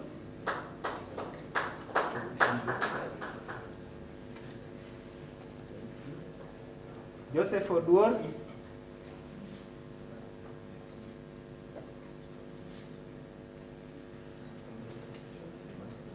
that's Joseph Odwor, Philip Idewa,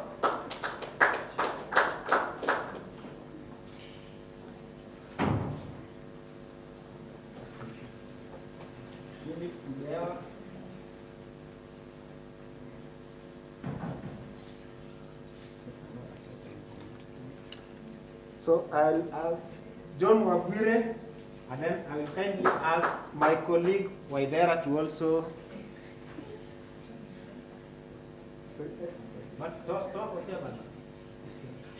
Ionekane vizuri.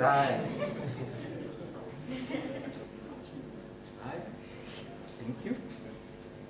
Gabrielle Dinda, and I ask Waidera.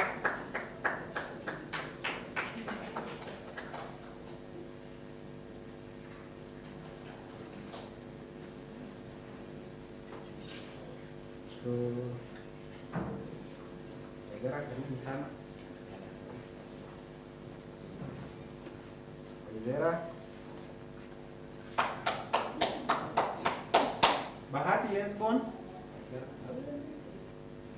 Bahati Esbon. And then finally, we have Linda Ogembo.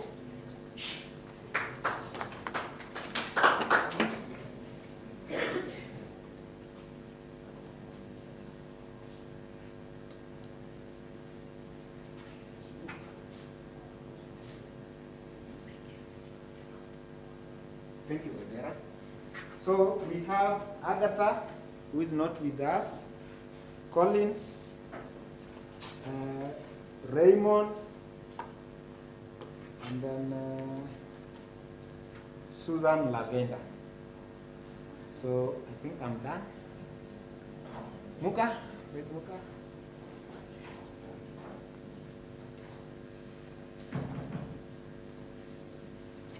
So thank you so much. Thank you very much, for, Ken, for that. And congratulations to all fellows for that milestone. It's a great feat to get to this place, and I'm hopeful that our policy is going to be better in Kericho, in Busia, in Kisumu counties.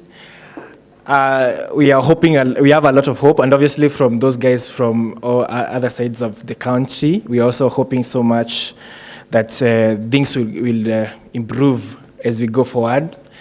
And now I would like to welcome Gabrielle Dinda to give us a vote of thanks.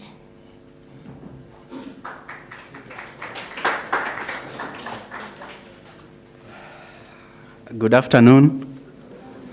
I realized that when the certificates were being issued, at some point we only Bahati and I were clapping. Yeah? So that already scared me, because I'm coming here to pass my gratitude to you and to everyone who has made this possible, and I'm going to ask for your help, okay? Okay? Yes. Thank you. I hope you will offer it. Most of us have mentioned the great experience we've had at Imara Fellowship, and I connect with what Nerima said, that institutions are just institutions. There are people behind them, and things work because of people. So first, I would wish, with all humility, to thank God for the chance that we all had to take part in this. So in a special way, I ask you to thank God as well for the chance that we had for this. Secondly, and most importantly, I would wish to thank the organizations that came together to make this possible. Yeah. We talk of Siasa Place under the leadership of Nerima.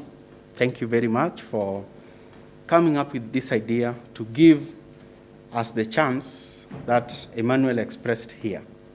Yeah, the chance of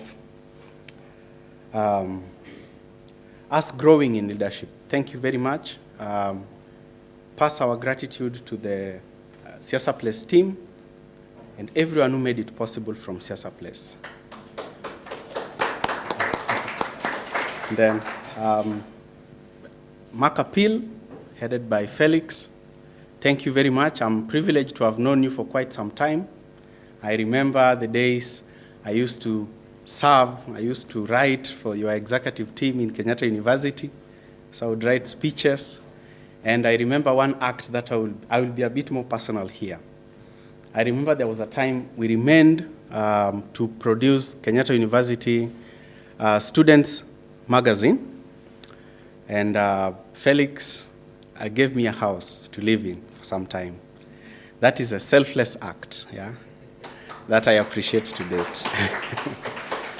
Thank you very much. And that is extended here for coming up with this idea. I was quite interested to know that this idea was as a result of a suggestion from you. Thank you very much for that and for being with us. I remember when you trained us, when you couldn't make it in Kisumu, but you did your best to still train us through wherever you are. I appreciate that a lot, and I believe I'm doing that on behalf of everyone. Yeah? So by way of clapping, help me thank Felix. And thank you very much, Gabrielle Achayo. You see, I've been looking forward to meeting you. I've met you twice through Zoom, though. And you are colleague, Chebet, one day when we were in Kericho, made a remark about you, which I thought I would bring here. Chebet, I hope sitachoma.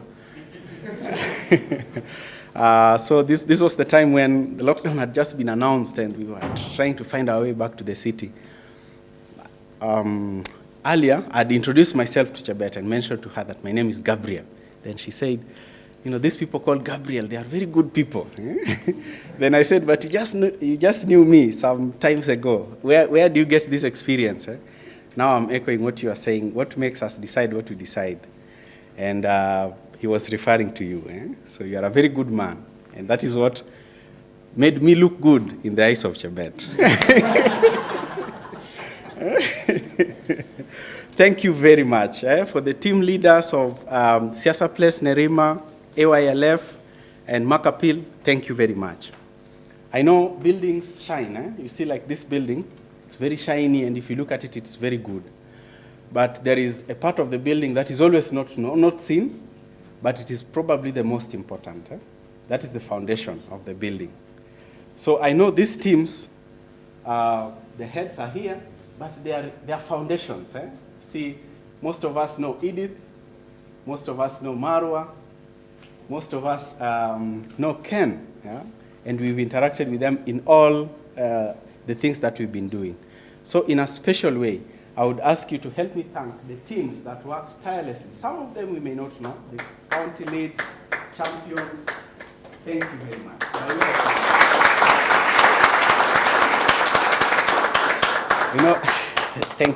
Thank you.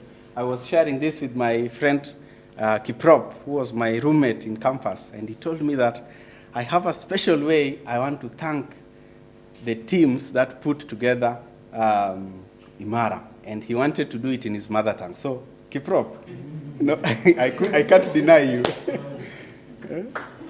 As long as you just make it brief. Go ahead. Thank you.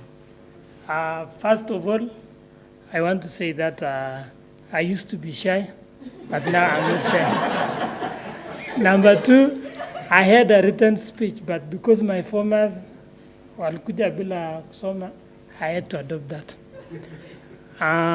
This is because when I entered that room, English yangu iliniambia ingia, tutakupata baadaye. So if I slip, msicheke. I feel honored to stand before my campus president, Mr. Lon Felix. When I was in first year, he was our president in KU. I want to attest to what Nerima said. So Nerima said that Lon Felix alikuwa anatembea na mieng. Gabrielle can attest to me.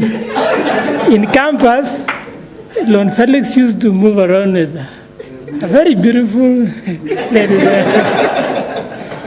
But it looks like he has changed.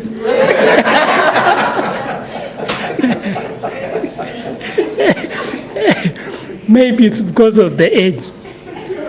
And now I want to thank Makapil, Siasa Place, and AYLF in our mother tongue. Yeah, so nitaeleza kwa English. So otingemwa kongoi ko bo komonut inai ile ngalek chekimwoe kobo maana zaidi, lakini sobet nekisoben ngalek chekimwoe ngaletab kongoi. I'm saying, let me quote first that one. Acha nirudie. Ot ngemwoe kongoi kobo komonut kenai kele mobo maana missing ngalek chekemwoe, lakini sobet nekisoben ngoliotab kongoi. No need to explain. That is Kiprop, M.2021, APS style. Thank you. Okay, no need to. Side chat me and I'll tell you. Thank you very much. Yeah. And also at this point, there are a number of partners who worked together to see this work, to see the Imara team and the Imara Fellowship to come to be. And this I would wish in a special way to thank Tafiti, Sarah, Uraia, Busia Border, you see. Bukayo, you did a lot, I'm told, by Emmanuel, to put some of this together. Thank you very much, the county governments, our friends from the counties. I remember the MCA, Mr. Watchman, being with us in the sessions, Kericho, the sessions we were having in the villages, he would come. So thank you very much, all the partners, even the ones who I may have not mentioned here. Thank you very much. And then I would wish to thank in a very special way my fellows. You see, I remember Ken warning us at the beginning in Kisumu that, sorry. I remember Ken warning us in Kisumu that not all of us will graduate. I remember that was the first class, that some will drop out or some may drop out. And by that he was encouraging us to be resilient from the beginning. Sadly, but it is true that we are not all here. Those who are in Kisumu, we are not all here. So for those who are here, thank you in a special way. Thank you very much. By way of clapping. Now, I would just wish to reiterate what Emmanuel said. Let us be believers. I was very happy to see that the people behind Imara Fellowship are all people, young people, Felix, Nerima, Gabrielle, So they are believers, and this is what I believe they are trying to share with us, so that we be believers in our communities, we be believers in the ideas we have, and we be believers for people who are not believers already. So, my fellows, thank you for today. I wish I was Emmanuel, I would have said Viva! But thank you very much for your time and for your commitment throughout the program. And then, I don't know if you always remember, throughout the time, today when we were having lunch, I think it was Kim, if I'm not wrong, maybe you'll correct me. One of the ladies who were serving us, Kim asked her, na uchoki? You uchoki, unaendelea tu kutuserve? She comes, she goes, she comes, she goes. That was the case for many people throughout the Imara time. The case for many people. If you remember Rockwell Hotel, there are some people who served us. We possibly didn't even get to know their names. Possibly during the time when we were organizing the meetings in our communities, there are some people who made contributions in a big way, and maybe you don't even know their names. I tried, when we were in Kericho, to know the names of some people who were serving us in the hotels. I remember Esther. I don't know if you remember Esther. So I tried to ask. I was looking at it sometimes, waking up in the morning, and then going back in the evening, I find the room well made, well prepared.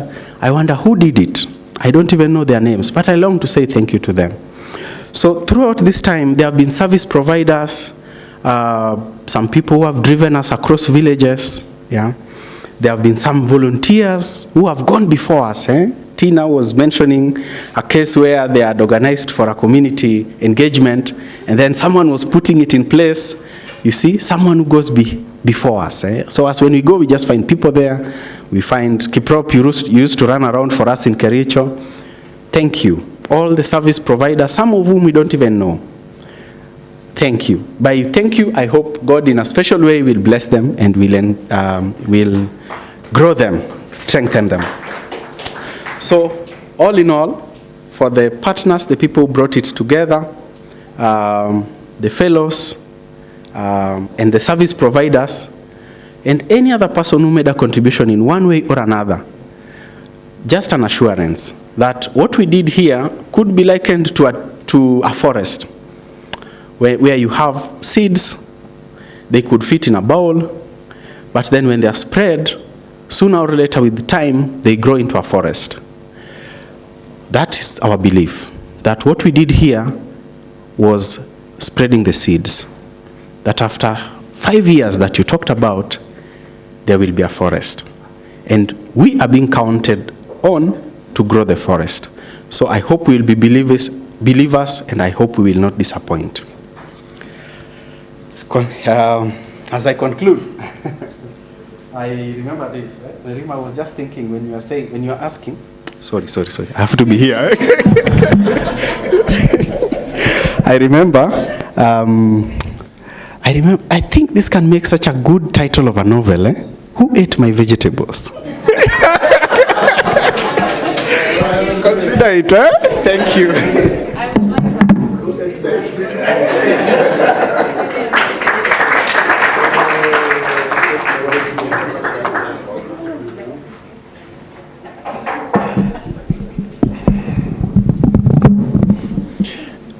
Nerima, the next time you, and Lone, Felix, and Gabrielle, the next time you hear the president is advertising for a speechwriter, get Gabrielle some space.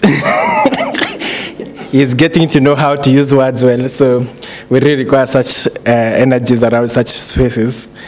So we have come to the end of this great occasion, and I think we at now call Ken, who has been lead person in making sure that Imara runs well daily and things are done well, to give us final remarks, and then we can be able to go forward with the rest of the things of the evening. Ken? So mine is not a speech, it's just to say thank you. Now, with the powers given to me, I therefore declare you to go and serve your community. I have to repeat it. It's a sad story, but the space where we are in is a thankless space. I know. Do I remove it? Oh, thanks. So, I know some people will not tell us the truth. You know, I'm the tallest in our family. So, I always think I'm good to go back. So, what I'm trying to say is this space is thankless. When we send you to the community thinks that we've sent you with a lot of money. And if you are meeting the young guys, they want you to buy. If you go to government offices, they expect you to buy lunch. When you come to me, I tell you just give them the letter. If they refuse, tell them that we are coming. And they think that's a threat. So I sent Kericho lead, he goes, and these guys look at typos. And I tell him, just give them the letter. It doesn't matter. We go to Kisumu, they cooperate. But in the process is hijacked. It will never change, but you have to change it. At this point, I want to recognize some of the people that we've also worked with and thank you in a special way.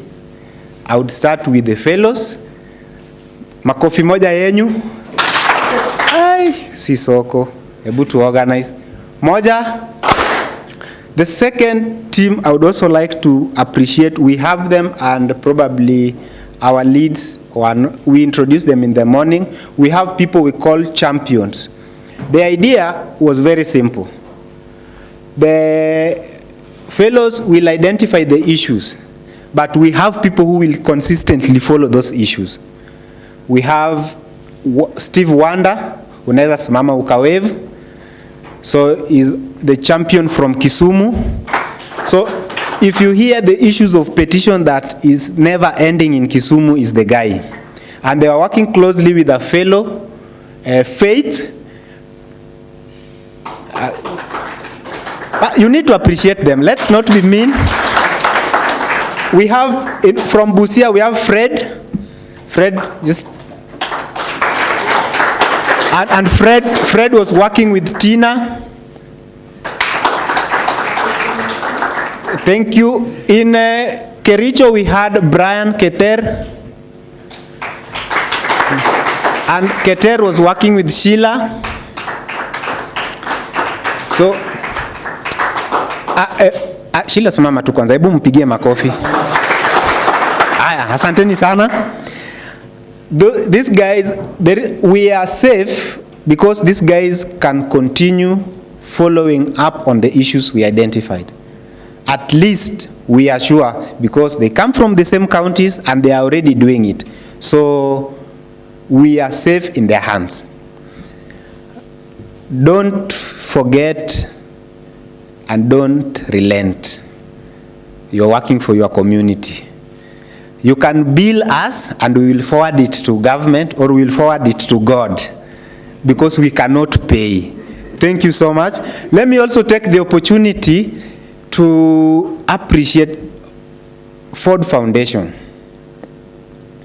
because ile ya ukweli, if it were not for them, hatungekuwa hapa. So there are people at Ford who trusted us, and I think we have not disappointed them. Okay, I believe we have not disappointed them. But Ford Foundation supported this program, and whenever we had any issue, we would go to them and they still support us. So it's also good for you to know that Ford Foundation supported us. And then now wacha nikuje nyumbani. Mimi nilikuwa mtu wa mkono. So kuna wale watu wenye walikuwa nafanya kila kitu. Edith was supposed to be here. Unfortunately, she's not well. But Edith was leading this thing. So mimi nilikuwa naweza kuja tu kidogo, but Edith was the main person. Wacha tumpigie makofi. Thank you.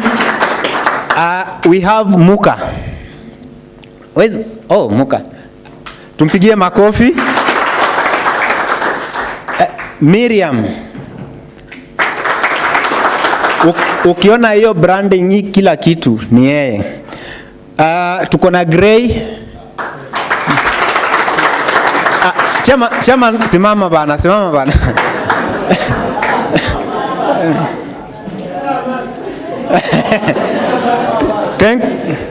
Sasa apewe yake. Yeah, I know at AYLF we also had Monique. Monique simama. Simama tu. Simama. Apewe yake.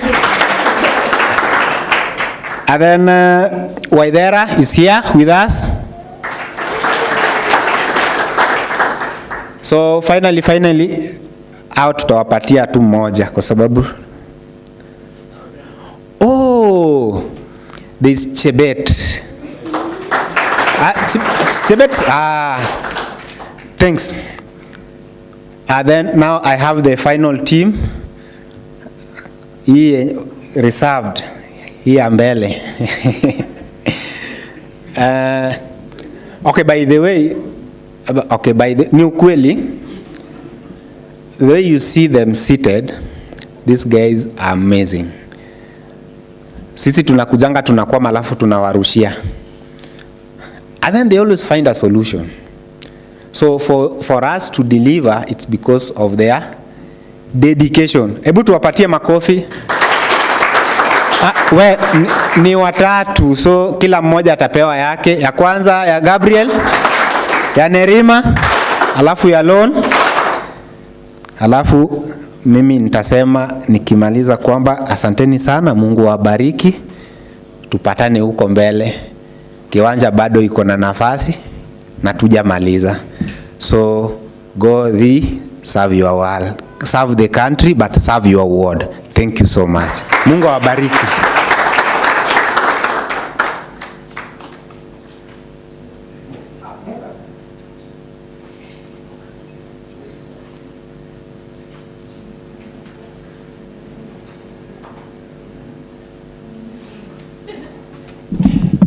So I don't know what you speak after your boss speaks, but because I'm the MC, I think I have all the rights.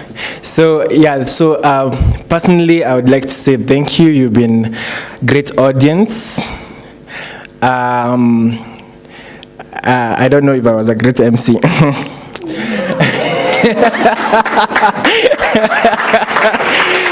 Oh, thank you.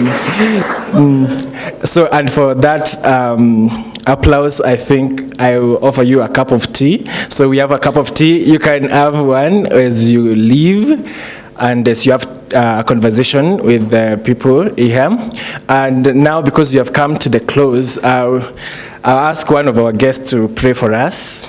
Zebi, you come pray for us and say hi. Maybe you have stayed with us to the end. It would be good. Please come.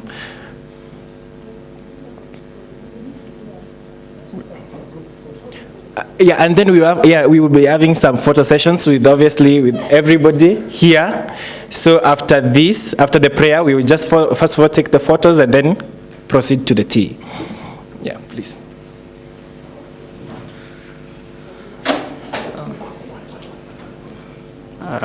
Thanks a lot. Let me also extend my appreciation to Nerima. Also, you're an inspiration to me. And I run an entity called Tafiti Sera. It's also focused on helping young people understand matters of public policy processes. And we have also tried to have a journey with CSR Place through the Kenya National Youth Development Policy 2019. So that has been part of the journey that we have had with them. And actually, congratulations, everyone. Thank you very much. It's quite exciting to have you guys and also to even give you guys certificates. It feels really nice. And as Ken has said, go serve your community. I think that should be the drive. Yeah, that should be the drive. So I don't want to give a speech, by the way. I may be tempted to do that. So let me just pray. Yeah. Dear Lord Jesus, thank you for enabling us to gather here. Thank you, Lord Jesus, also for the strength. Thank you for the energy. Thank you also for the leadership that you've given to these particular organizations, CSR Place. Thank you, Lord Jesus, also for the team that put out all these things together. We ask you, Lord Jesus, that whatever we have been able to absorb out of this gathering, may you help us to put it into application. We ask you, Lord Jesus, that you may guide each and every fellow who graduated this particular day. Lord Father, walk with them, guide them in their step, guide them in their leadership, enable them to be able to actualize each and everything that they have learned, the experiences that they have had. It's my prayer also that even as we disperse, Lord Jesus, be with us, walk with us, guide us through, even in our future activities. It's my prayer in Jesus' name and trusting. Amen. Inshallah.